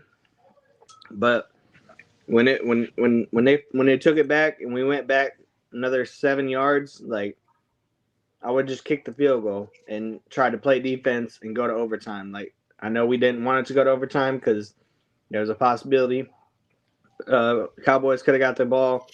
Would it end up like the Seattle game? But it's just like he's too aggressive when he doesn't need to be. Here's what I'm going to say. I don't necessarily have a problem as much with the 2-point conversion call. I don't, because at that point you're playing to win. Do I think that kicking the field goal and going for overtime might have been a smarter outcome? Yeah, I agree with that, and I said as much in my previous video. But for me, there are other calls that happened during that game that just bewilder me. And the biggest one for me is the field goal that was not called at 4th and 3 in the second quarter. Because it's like, listen, at that point, the Lions are only down by 4 points. You kick that field goal, and now you're only down by 1, which we only lost by 1 point. If you score that touchdown at the end with Jared Goff to St. Brown, even if for whatever reason you don't go for that 2-point conversion to win the game, you're still going to be up by a couple of points. So again, I can understand the ideology of playing to win. Yes, you play to win. You take the risk to play to win. But at the same time, it's like, listen, if you make different decisions earlier on in that game, that to me is where you have to, as a person, you have to realize, okay, could this come back to bite me in the ass? And that is exactly what that call on 4th and 3 did for me at Dan Campbell. And it's like, listen, don't get me wrong. Dan Campbell made a great decision in the middle of the game where on 4th and whatever it was, he sends the punt team out there. Reeves Maben throws the ball to freaking Khalil Dorsey, and it goes for like 30 yards. That was a correct time to go for it. But at the same time, you have to, as you said, Jay, you have to temper it. You have to know when is a good time to call it versus when is not a good time to call it. And for me, 4th and 3, you know the Dallas Cowboys defense is one of the best in the NFL. Points are going to be a premium. Take the points when you can. Don't get so greedy just because you're trying to put the game out of reach early. This is a game that everybody knew was going to go to the long haul. Dan Campbell himself said it was going to go down to the wire. So if you know it's going to go down to the wire, why would you tempt the quote-unquote football fates rather than taking the points that you could have had right then and there, which would have made all the difference in the world? And coming to the stage, we have Chemical 247. How's it coming? How's it doing, Chemical? Ain't too much going on besides watching these different outcomes, these games and everything. It's crazy. I just seen the Baltimore had beat the mess out of Miami like 56-19, and that's a ass whooping. Did you hear that the Rams are officially now in the playoffs? Yeah, I was just watching the rest of the highlights from the game between the Seahawks and the Steelers. So yeah, I seen it. Yeah, I'm also taking a look at this on Twitter right now that shows during the game today for the Carolina Panthers and the Jacksonville Jaguars that Carolina Panthers owner David Pepper, he threw a drink at a Jaguars fan during the game from his owner box. That's awesome. Like, dude, I'm going to tell you this right now. If I was freaking Ben Johnson, I would not go there for any amount of money in the world. No, not at all. But as I was just asking this question, Chemical, when you came in, and I'm sure you probably caught the tail end of it to a certain degree. Do you think that despite everything that happened at the end of the game with the refs, the 2-point conversion, all that nonsense, do you think that Dan Campbell is just as much to blame for what happened in the loss as the refs? What do you think? Yes, sir, because we could have got that field goal at the beginning. That's 3 points left on the floor. Well, there's a lot of other things that were left on the floor as well. Like Derek Barnes missing that safety that could have resulted in 2 points. That right there was another thing that screwed us over. But again, that was more on a player just not doing their job. But again, it is what it is. Right. All right, here. We're going to move on to the next topic here. And since you just came in, Chemical, I'll let you start this one here. So here's the question. Aiden Hutchinson tied his rookie sack total with 3 sacks against the Cowboys. Do you think in this last game against the Vikings that he could crack the double-digit barrier? Yeah, we got one more game. I believe we can do it. I believe he can do it. Yeah. All he needs is three more. What? 2 more? No, he only needs a half a sack. So he needs one more sack. That's it. He's at 9.5 sacks. And all he needs is 3 sacks to tie it up with Micah Parsons. I think Micah Parsons at 15, bro. I thought he was like a 13. He had 2 last night. I don't know. I'd have to check the stats. I think he was 13 for the season, but he's been getting a lot of pressures though. That's what he's been getting a lot more of. Yeah. Either way, I believe he can do it. He can get that half a sack or a full sack or a sack and a half, 2-3 sacks, however many he's going to get. Denver just beat their game. They just won their game. Aren't they out of it though? No, they're not out of it yet. Denver's not been ruled out of the playoffs yet. So they won a crucial game when they needed to. But anyway, DC, what do you think? Do you think that Aiden Hutchinson can crack the double-digit barrier this upcoming game against the Vikings? I think he should have had it already if anyone would ever call holding against him. I mean, you're not wrong. I mean, for crying out loud, for as many times as freaking tackles have tried to take off his head, I mean, tackles, guards, centers, tight ends, the peanut vendor. I mean, Jesus, anyone could hold Aiden Hutchinson. It doesn't fucking matter. But yeah, I mean, half a sack, easy. How many did you get against Minnesota last time? 2? If it wasn't 2, it was at least 1. I know that he probably got at least 1. But okay, what do you think, Chris? Do you think that Aiden Hutchinson can finally, crack the double-digit barrier for the Lions with his last game of the year? Yep, absolutely. Because after this game, I know he got some chips on his shoulders. Doritos, Fritos, Lay's, all them good chips on his shoulders. Forgot Pringles. Hey, Pringles too. That's a chip too. Yep. Well, even pretzels. I'm just going to say this, that when you think about it, honestly, it's not just going to be Aiden Hutchinson that's going to have a huge chip on his shoulder when we get into that game. It's going to be virtually every Lions player and fan. They're all going to be baying for blood. All right. What do you think, Jay? Do you think that Aiden Hutchinson can finally crack the double-digit barrier for sacks on the year? I mean, I gotta agree with Dan. He should have done it already. I mean, I'm sorry, not Dan, but DC. I don't know why I thought his name was Dan, but he should have done it. He should have done it already. With all them holding calls against him, people grabbing him by his neck and stuff, like he should have done it already. But you only need 1 more. And I don't even know who the Vikings are going to play at quarterback because I think they just put a new guy in there after we done. Yeah, Mullins. Moses is back in. Oh shit, we gonna have a field day. I thought And to answer your question, Chemical, I do apologize, Jay. This just came from Tom Pelissaro for the AFC teams. Ravens, Dolphins, Chiefs, Browns are in the playoffs right now, so there are 3 spots remaining. When you take a look at the 5 teams that are still available to make the playoffs, the Jaguars, the Bills, the Colts, the Texans, and Steelers are still alive. The teams that are out, Broncos, Bengals, Raiders, Jets, Chargers, Titans, and Patriots. So the Bengals are not going back to the playoffs. The Broncos are not going to the playoffs. Yeah, Dave, didn't I see the last week or this week that Hutch was leading the league in pressures and hurries? He was, if he wasn't leading it, he was in the top 3 or top 2.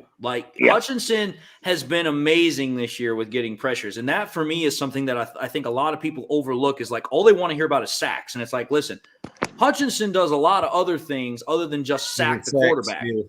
I mean, is it great when he gets 3 sacks in a game or 2 sacks in a game? Absolutely, it's great. But it's listen, them pressures add up. When you start hitting the quarterback as much as he has, it really starts adding up.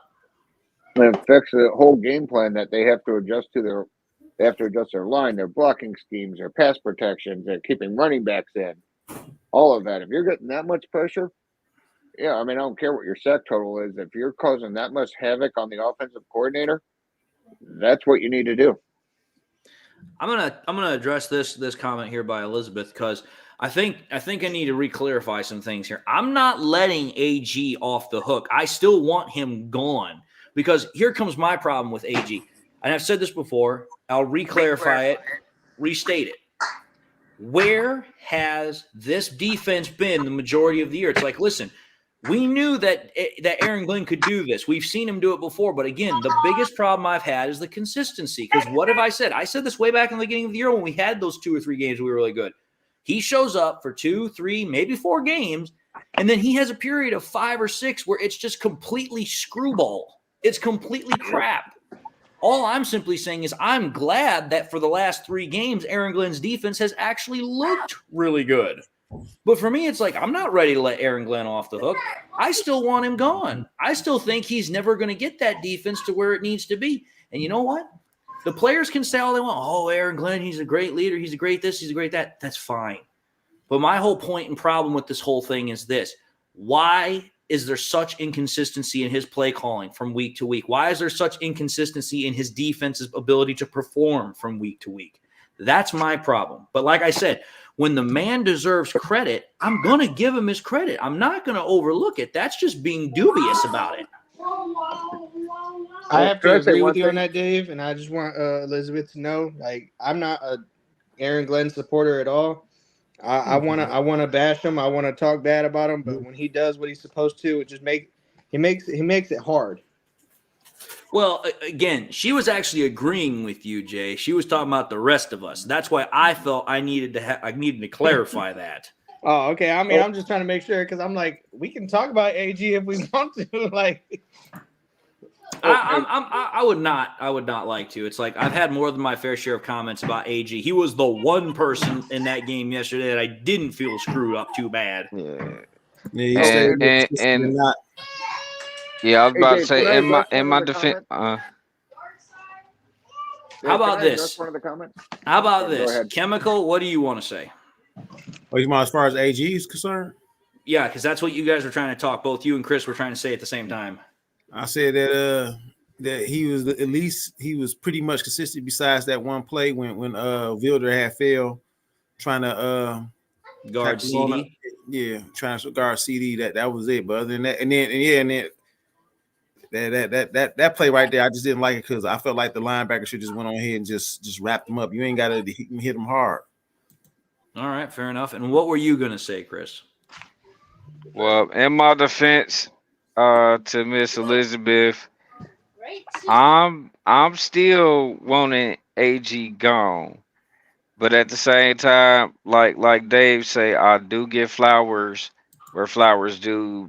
Being a former football player, as far as elementary, junior high school, and high school, I mean, I gotta give him credit where credit is due, but I still want him out because, like I said before in another episode that we had, we should have been killing teams like the Eagles were. We should have switched records. Now that we did, I'm pretty satisfied. But that's just the offense taking 90% of bailing the defense out.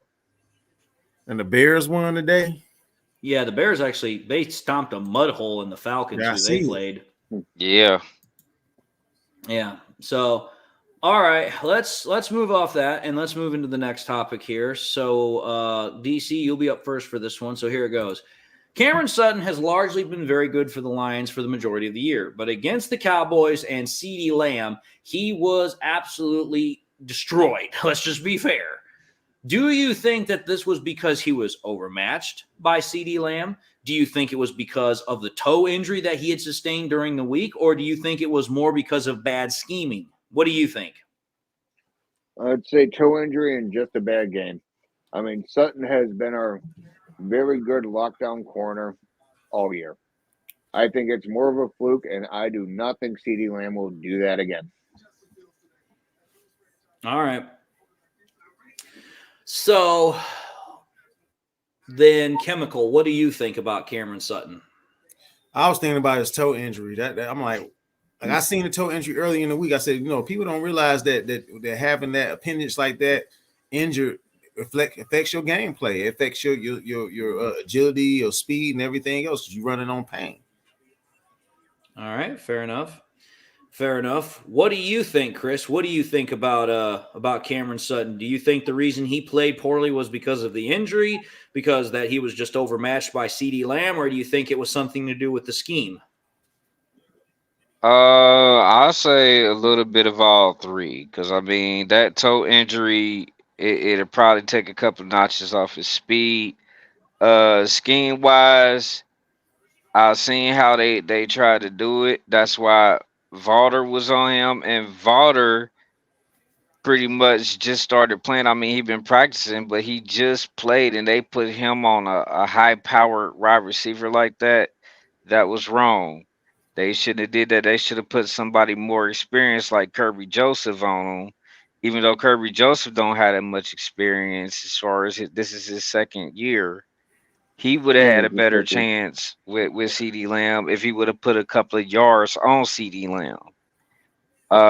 As far as CeeDee Lamb ain't no joke, and Cameron Sutton, the way that CeeDee Lamb was moving to get open, Cameron Sutton was like a few steps or a few yards behind him, even if he did have a healthy toe. I'm not taking away anything from Cameron Sutton, but CeeDee Lamb is you might as well say one of them number one top receivers. So that's why I say it's I want to say a deal of all three of them. All right, fair enough. Fair enough. What do you think, Jay? What are your thoughts on it?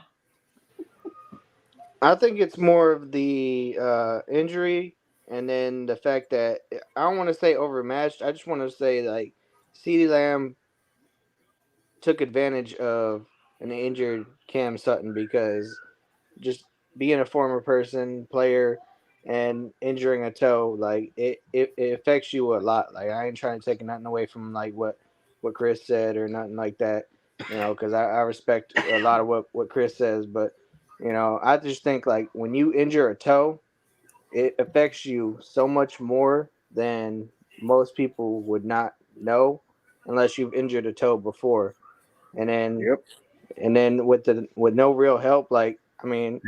I wouldn't have wanted to put Kirby Joseph on him. I would have liked to see Brian Branch trying to cover CeeDee Lamb more than Kirby Joseph, just because I feel like Branch wants to try and prove something out there. Not to say that Kirby doesn't, but like he likes playing up top at high, like a hawk almost.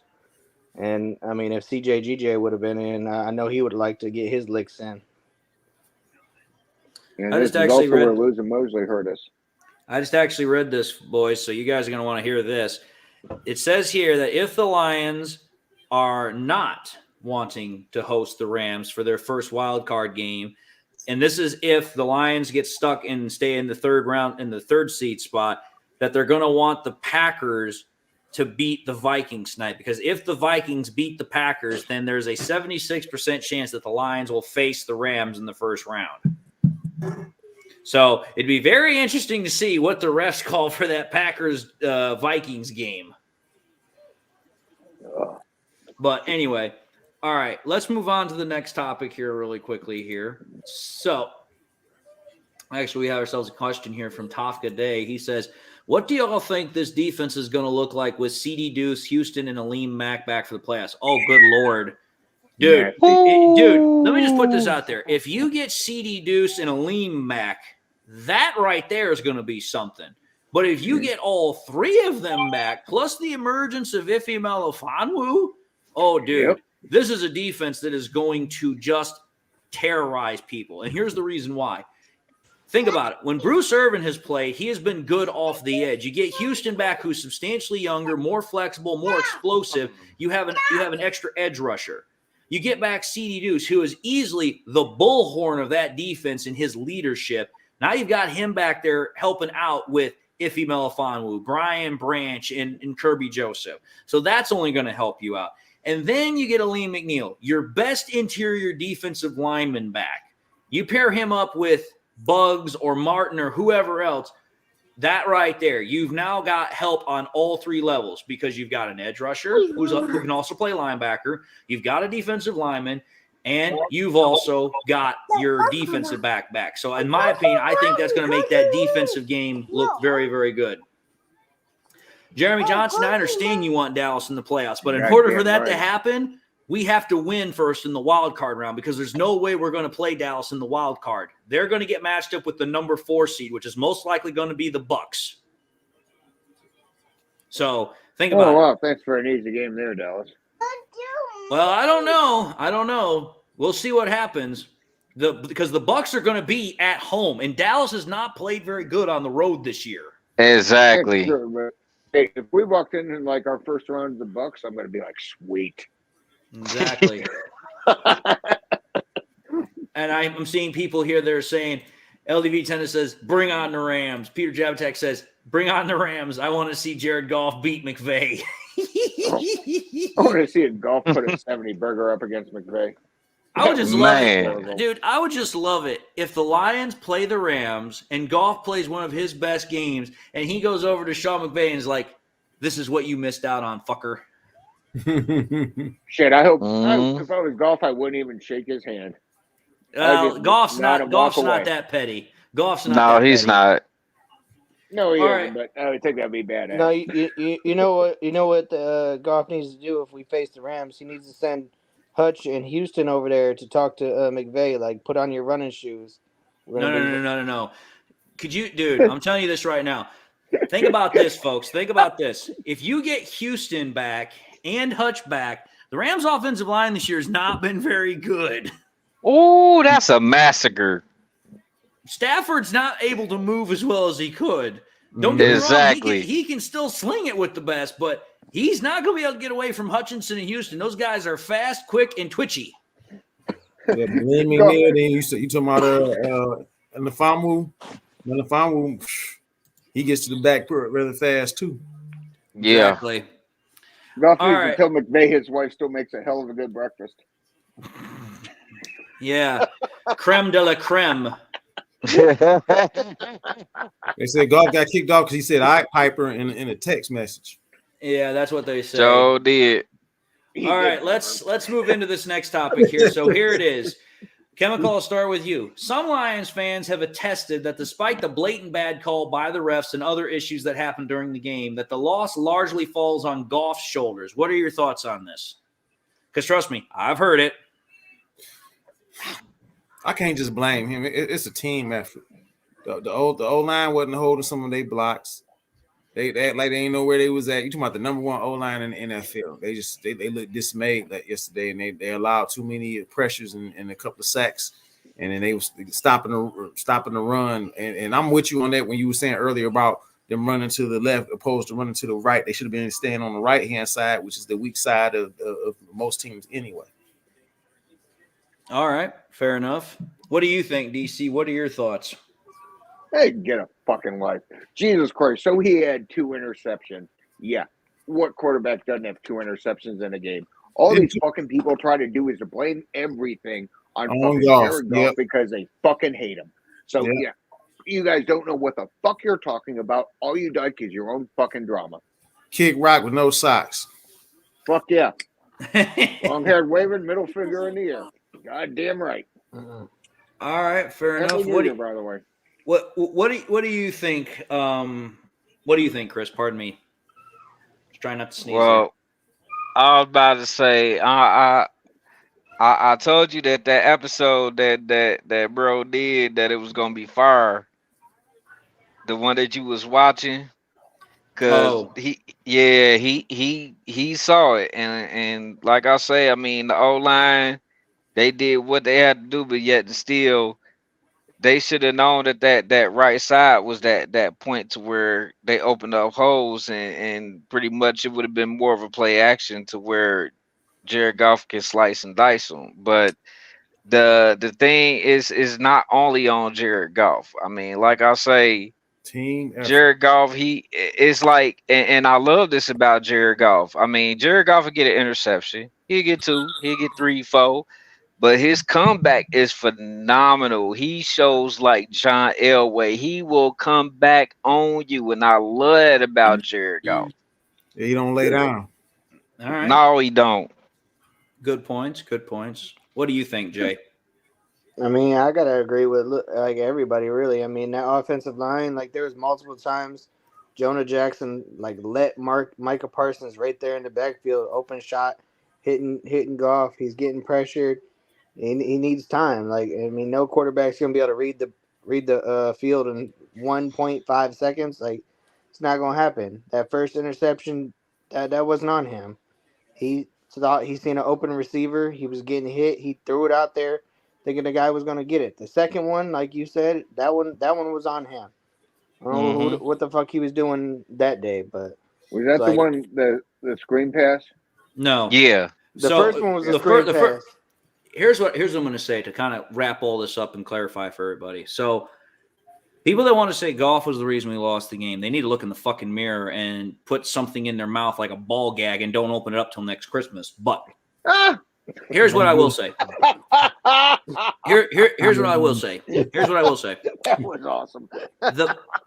The first interception that Goff threw, which was that screen pass to Montgomery, that was just a bad play call because the entire time up until that point, the Cowboys defense was pressing because they wanted to get up to the line, to get behind the line of scrimmage, sack the quarterback, tackles, whatever. So running a screenplay was stupid because, again, what was the previous play prior to that?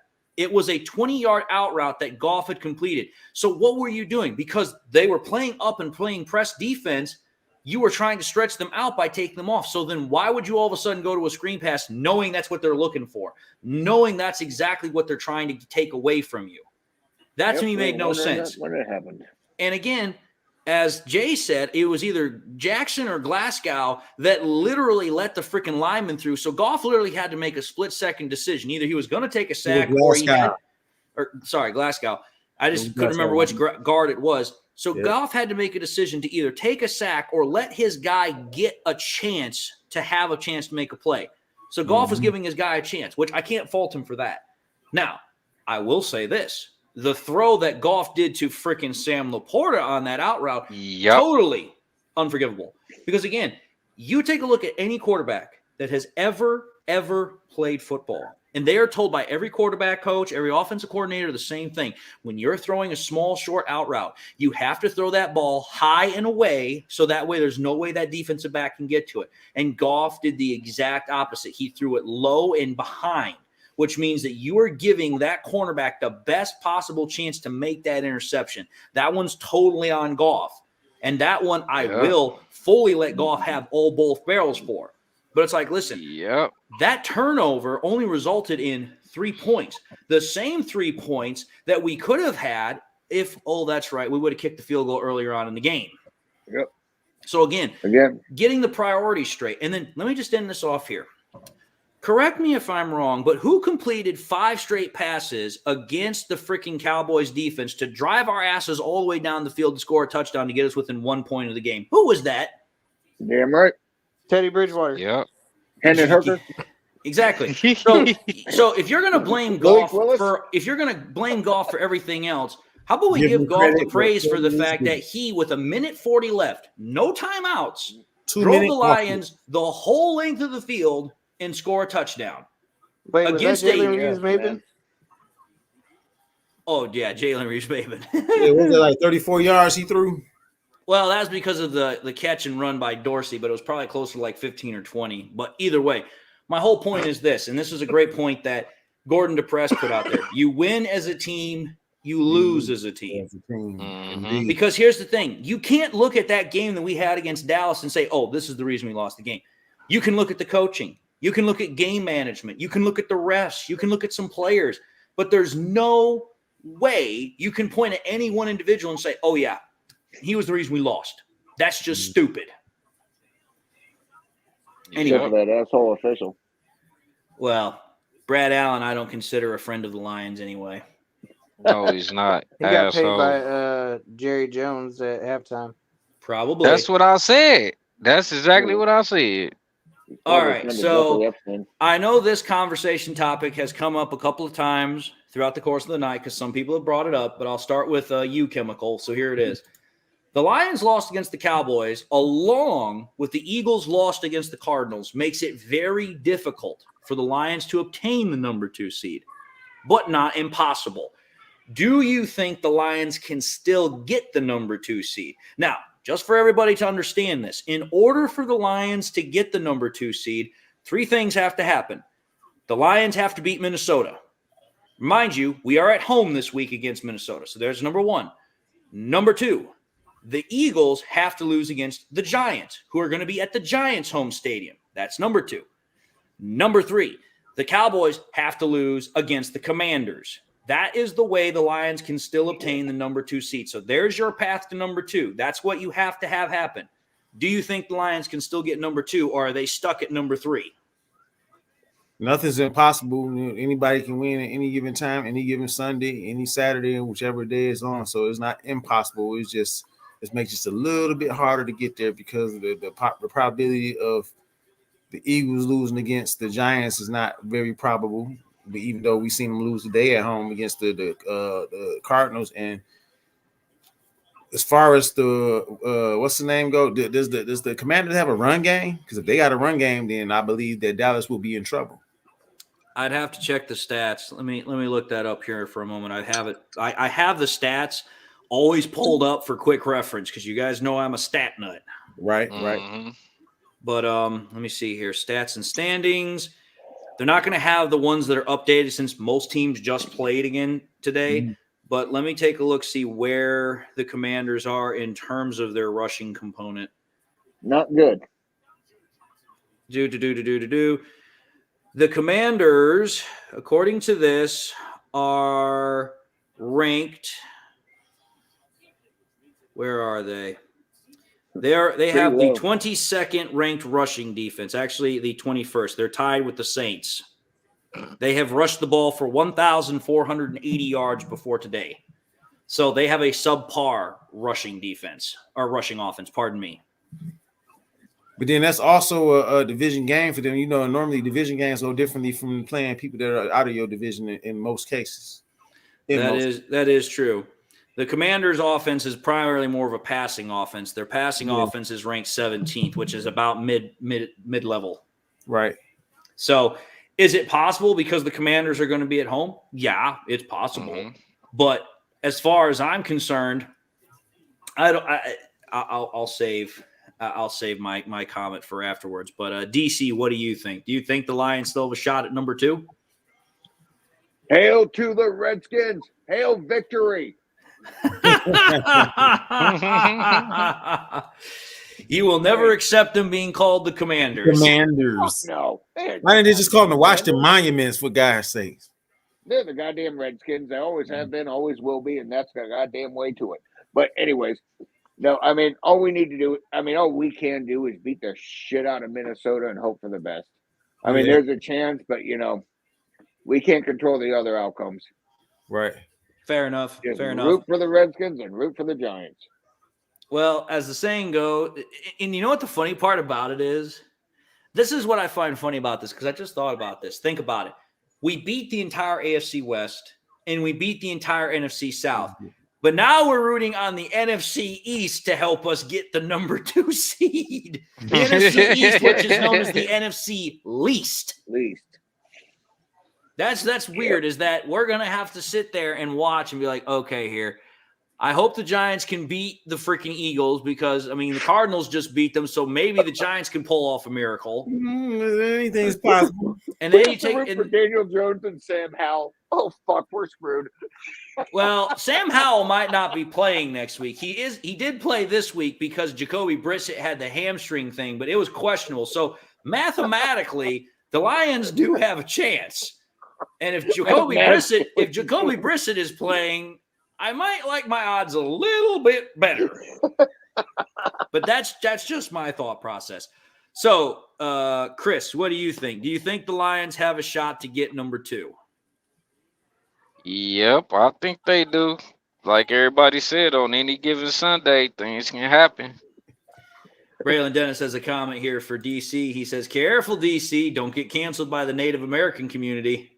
I've been canceled since 1975, and I wouldn't have it any other way. Well, and what most people don't realize is that the Native American community didn't want the Redskin name taken off. They actually wanted that name to remain. I mean, it's called to watch the natives. Cuba made the sculpture for the Redskins.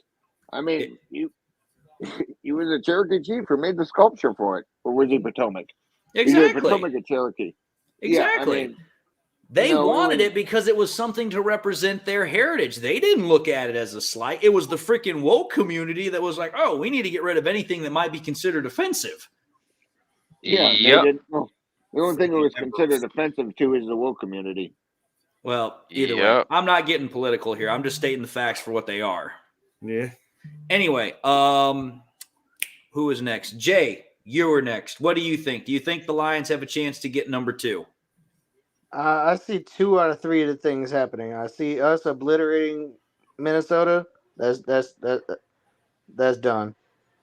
The Giants, that's a 50-50 ball. They could probably beat the Eagles, but that high school team, I just don't got full confidence that they're going to beat the Dallas Cowboys. All right. Here's what I'm going to say, folks. Here's what I'm going to say. If you believe in God, whatever his name may be, I'd start praying, because here's what I'm going to say. Yep.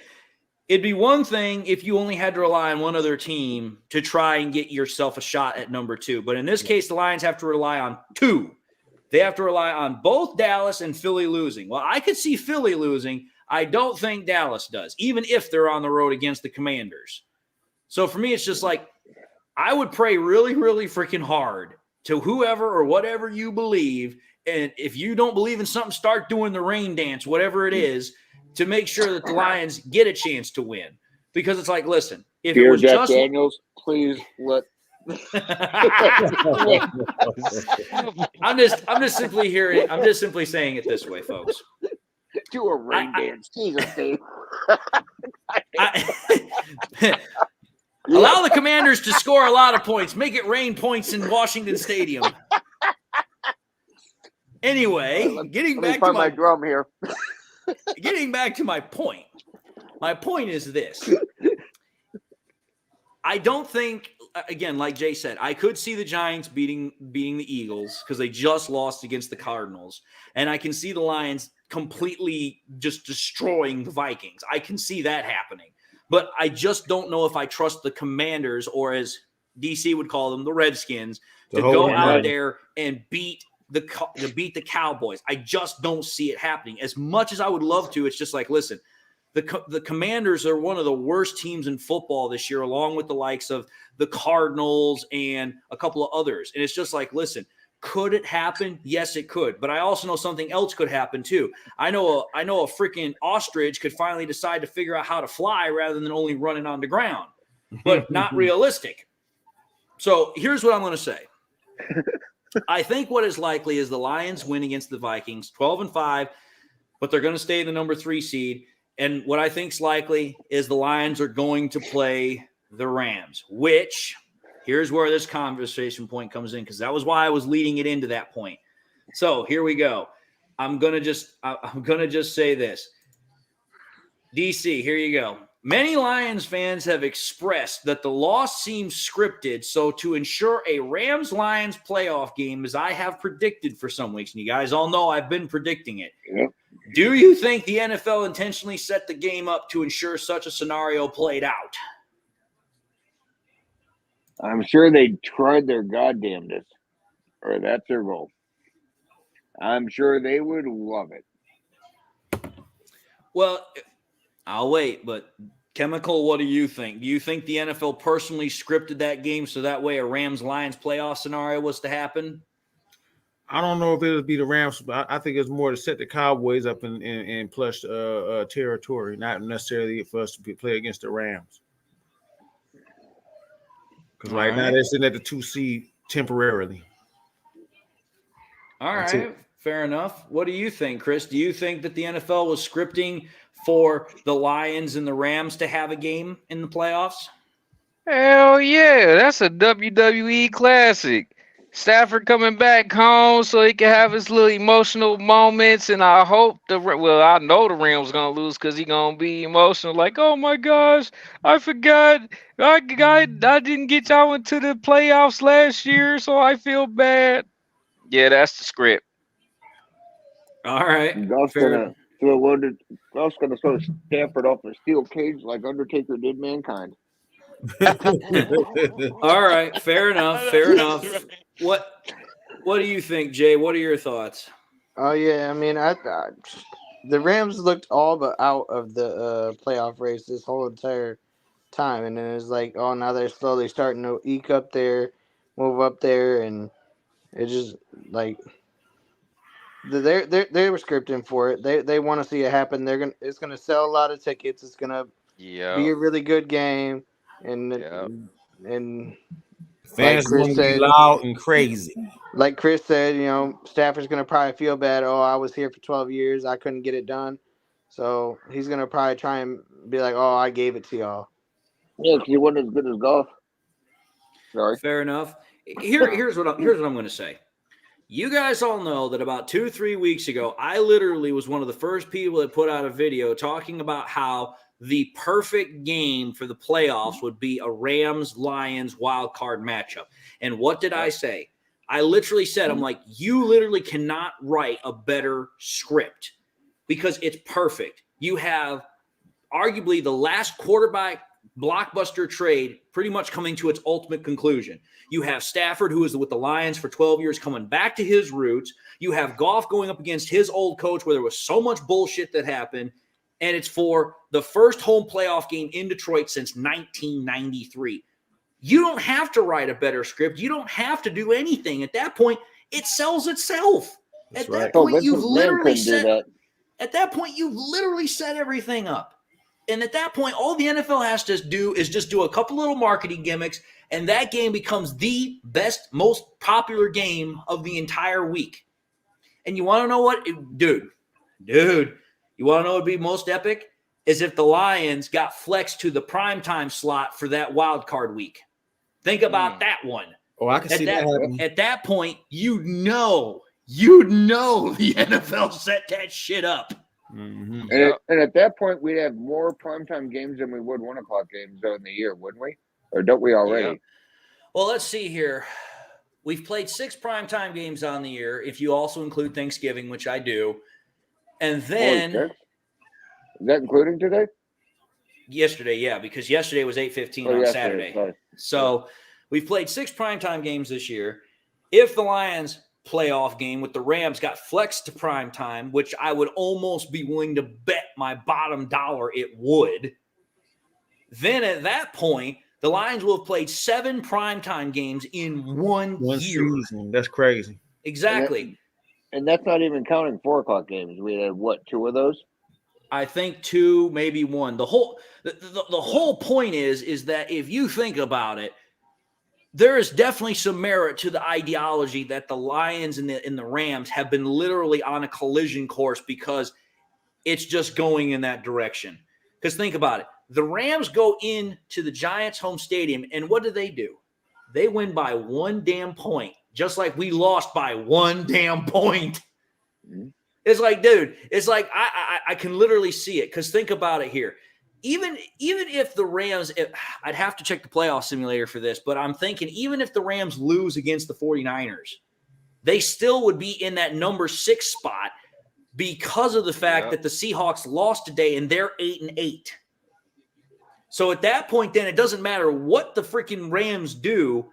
As far as losing, they would still be in that number 6 spot opposite of R3. The only thing that would change that is if the Rams win and they go up from number – no, they wouldn't change at all. Pardon me. So they're pretty much stuck there. It would only be if somebody else that potentially was in that number 6 seed competing with them would take their spot and they'd slide down to number 7. And then they would play the number 2 seed. So for me, it's like the NFL – again, this is how I know things are not purely coincidental. It's like I know the NFL is like, dude, you couldn't write a better script than what you're getting. So yeah, do I think there's some scripting going on? Oh hell yes, I do. On the other hand, I do want the Seahawks. Well, you want the Seahawks because the last 3 times we played them, we've lost. No, I want the Seahawks for revenge, and instead of shaking any of their hands, this is our handshake. Yeah, I'm sure. All we do, everyone, just walk right if- off the goddamn field after we blow them out. If the Rams move down to number 7, does Roger Goodell invoke Rule 17 to make the Lions and the Rams playoff game? Probably. He probably gonna do it then because it's gonna cost a lot of. It's gonna bring a lot of revenue in. I mean, it could happen. You never know. You never know. But all right, let's move off that question here and let's move on to this question. So, going back to the Aaron Glenn conversation here, but in a different direction. Here it is. Chemical, you'll start off. While Aaron Glenn had a largely great game, Ben Johnson again regressed back to a very predictable conservative play calling with the offense. Is there something wrong with him? I wouldn't say something wrong with him. I think he just need to go back to the basics. Go back to what the formula that they had us winning. All right, fair enough. What do you think, DC? I think he, pardon my French, is holding his nut too long. Because, of course you'd say that, DC. Of course you'd say that. He is very conservative. I mean, he's conservative and he likes keeping the game close, and he likes waiting for the opportune deep pass where no one's looking or anything else like that, instead of, just sitting there and be like, yeah, fuck that. Let's let our receivers play and let everything else happen. But there is a quality, there is something good to be said about that, to keep the game close, keep running short passes, and keep relying on yak yards and everything else like that. Well, I mean, granted, could he have done something, a little bit better? Sure. But I do admire what he's doing by, not tipping his entire hand and saying, we're not showing our best plays. We're not showing that, exploiting that you're letting JMO loose. We're not showing that no one cares about Khalif Raymond. We're just going to sit there and do our thing while we're gaining yardage, while we're controlling the clock, while we're eating the clock. And then as soon as you guys keep ignoring our deep threats and ignoring everything else, then we're going to do it. However, the 50-yard bombs on 1st and 10 are kind of a question mark. But anyways. I understand what you're saying. All right, so that is your answer, DC. What do you think, Chris? What's your thoughts on this? I think he ran out of regular plays, so pretty much I think that he gonna do some drill and everything else in the playoffs. I think he's saving this his good stuff, his main course for the playoffs. All right, fair enough. He's holding his nut. What do you think, Jay? Yep. What are your thoughts? I think that Ben Johnson looked at all these teams that got head coaching options open. He said, fuck all that shit. And AG wants it. So I think he's stepping back and putting AG into the spotlight, trying to help him out. Like, I'll stand back, let you shine. And then, he just has to put moments out there. Okay, well, now I need to put something out there. So he's going to take a little bit of that light for a minute, and then he's going to step back into the dark. You guys all make good points. The way I look at it is a very simple one. I honestly think that Ben Johnson's just overthinking things. I think he's trying to get so cute. He's trying to get so complicated with crap. It's like he's overthinking things. He's making the offense more complicated than what it needs to be. Because, again, I've said this before, and I'll say it again. When you start making players overthink, you start adding more crap into a system that's already working, you're going to overload the players. You can't do that. The more you overload things, the more you make players overthink, that slows them down. The best time that players play is when they're not thinking. They just react. But I actually wanted to show this because this actually I know is a question that a lot of people would like to see an answer to. So I'm actually going to do something here that I usually do in the off season, but for now, I'm actually going to share my screen with y'all so that way you guys can see this. So Yeah, we're not talking about draft, are we? No, we're not talking about the draft. So this right here, I know if we were talking about the draft, Dan Davis would be here in full force.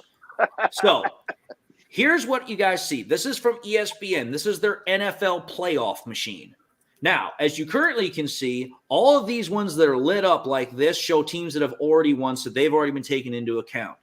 So there's only one game that is left to be decided between what goes on here, and that's the Green Bay Packers and the Minnesota Vikings. Right. So here's what I'm going to do.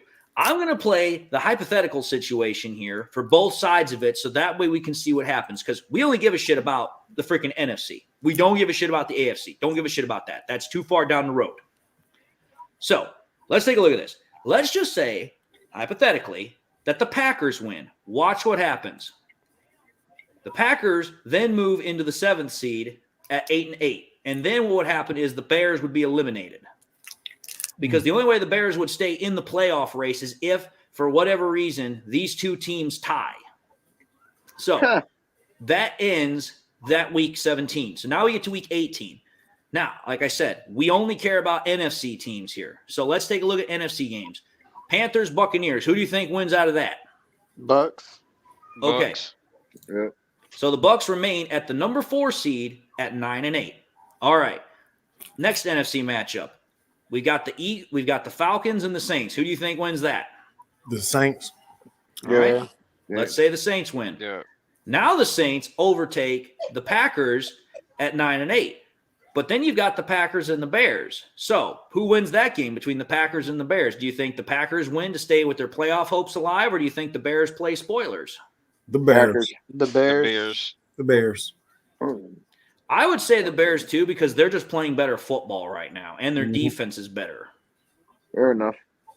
So let's just say the Bears win. Okay, nothing changes. Now, if the Packers would have won, they would have moved back into the 7th seed. So either way, that's what would have happened there. Now, here's what's truly interesting. If the Rams win, actually, first off, before we go to that one, Eagles, New York Giants, what do you think? New York. New York Giants. Yeah. Okay, Well, what do we all you say- what, we all say- okay, who do you think wins versus who do you want to win?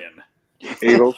Okay. I want the Giants to win, but Okay, let's just play the fair game here. Eagles beat the Giants. So now they move up to the 2nd seed. Then we have Commanders, Dallas. Most of us think Dallas is going to win. So if Dallas wins, they retain the 2nd seed and Dallas stays down at 5. If they lose against the Commanders, then they move to 5 and Philly moves to 2. And vice versa. If Dallas wins and the Eagles lose, again, same thing happens. So either way. we're Well, let's playing the Rams either way. So let's just say hypothetically the Eagles win and the Dallas Cowboys win. Now we get to this game over here. We get the Cardinals and the Seahawks. Now the Cardinals just beat the Eagles. So it's not entirely out of the realm of possibility that the Cardinals could beat Seattle. Yeah. But let's just say hypothetically that Seattle wins. Nothing happens because Green Bay has won over here. So if Seattle wins or loses, it doesn't change anything. So then we get to the last game, which is the Rams and the 49ers. Let's say the 49ers win. Now we play Green Bay at the number 6 seed. I love it. I would love it. I But love it. Let's kick their ass. if LA wins, they stay at number 7. But here's the thing. If we win or lose, we stay at number 3. So that's what happens if, like I showed back here, the Packers win. Now, we just saw all that freaking nonsensicalness I just did. Let's flip the script in this last game for Week 17, and the Vikings win. Now the Vikings have completely taken out the Packers, and now Seattle moves into the number 7 seed. And then it doesn't matter if the Rams win or lose against the 49ers. They still stay in that number 6 seed. So if the freaking Vikings win tonight, that pretty much all but guarantees that we are going to play the Rams in the playoffs. And they're at the Vikings tonight, I see. Yes, the Vikings play the Packers tonight, and they're playing in Minnesota. Let's go, purple people eaters. All I'm simply saying is this. If the Vikings win, it's almost guaranteed we're going to play the Rams. So I would be very careful. Based on all of that, there's only one way we don't play the Rams. Oh, there's only one play we don't play the Rams, and that's literally if we win, Philly loses, Dallas loses, and then if the Rams still win, if the Rams win against the freaking, 49ers. Yep. That's the only way that doesn't happen. We're playing the Rams. Let's go fuck them up. That's what I was trying to say here. Chances are, almost universally, we're playing the Rams. That is exactly what I think is going on here. So, all right. With that having been said, let's move into another topic here really quickly. So, we've already talked about this. We already talked about this one topic, so we're going to talk about our last little topic for the night here. So, DC, we'll start off with you. So, here it goes. Despite the heartbreaking loss, the Lions almost did win despite miscues and bad play for a majority of the game. Is this the silver lining for the Lions and their fans to know that even when they aren't playing well, they can still compete with good teams? What do you think? Well, duh. We've done that all year. I know that, but still, you have to understand Lions fans here. Yeah, we've done that all year. We've played crappy and won. We played great and won. We could just we are capable of winning despite what the kills of the tape, the stats, the film test, and everything else that said. Mm-hmm. We're capable of beating anybody in this goddamn league. Mm-hmm. For anyone to sit there and be like, they'll run over us, they're fucking idiots and they're going to get their jaw broken. It ain't going to happen. We can beat anybody in this league. It's just a matter of, inches, referee calls, et cetera, et cetera. But yeah, we can beat anyone in this damn league. All right. Fair enough.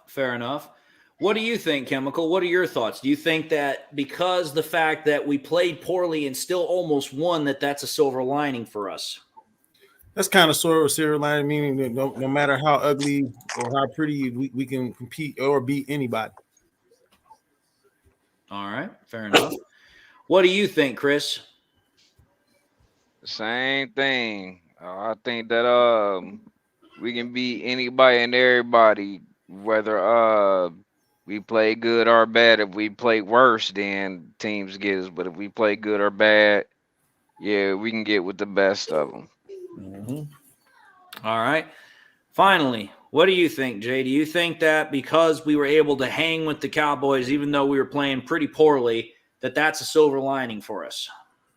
I'm going to have to say no, because I feel like they should have been better. I feel like the team should have played better. The defense was on their point, and the offense should have been on their point. They should have been running the fucking ball down their fucking throats all game long, setting up the play action to the receivers, getting the touchdowns. That game should have been nowhere near close enough to where we had to worry about Dak Prescott or this random soccer kicker that they picked up or anything like that. Fair enough. Here's what I want to say. I think to a certain degree it is a silver lining because it's like, listen, like I said, regardless of what you want to say about stats, the Cowboys had scored near 40 points on average every single home game they played this year. Our defense held them to 20. The Cowboys had one of the better defenses on the year, and we almost beat that defense, even though our offense was playing ridiculously out of sync all damn day. So it's like, listen, am I pissed off that we lost? Oh, I'm pissed off that we lost. Am I pissed off that the refs, in essence, blatantly robbed us in broad daylight? Yes, I am. But it's like, listen, you can despair. You can be pissed off all you want. But at the end of the day, ain't nothing going to change about it. So you got to look for those bright silver linings somewhere and anywhere you can get them. Otherwise, you're going to turn into a negative Nancy. So for me, it shows that the Lions, they can compete, they can contend even when they're not on their A game. Now, again, regardless of anything else, I consider that good. I'm not saying it's a win. I don't care for sympathy wins. I don't care for moral victories. Need a remote. So for me, it's like, listen, you take what you can from situations even when it doesn't go your way. Otherwise, you're going to turn into your own worst version of yourself, which for us Lions fans, that's SOL fans. And I am not going there anytime. Definitely not. Yep, so, me neither. With that having been said, we have come to the end of our post-game wrap-up show. With that also being said, the Vikings and Packers game should either be about to start or has already just barely started. So I'm going to end the show so that way us Lions fans can see who we're most likely going to be playing in the playoffs. Because if the Vikings win, you can pretty much write it down. We are playing the Rams. And they might as well just say, hey, welcome back, Matthew Stafford. Even though it's still a week removed, it's going to happen. But with that having been said, we'll see what happens. With that having been said, I just want to say to everybody that tuned into the show, we had arguably our best show of the year. Just want to say to everybody, thanks for tuning in. Thank you all for your support. Thank you all for your donations. Hopefully we gain some subscribers. Hopefully you all smash that like button. And until the next time we do this, which will be on Sunday next week against the Vikings, I'll just want to say God bless. That's going to be a prime time game, right? Huh? Possibly a prime time game. They say TBH still. Possibly. We'll see. Hopefully it is. We'll see. But until that time, I just want to say God bless. Have yourselves a happy new year. Welcome in 2024 with a breath of fresh air. And we'll see each other next year for the live stream. Until then, adios. All right.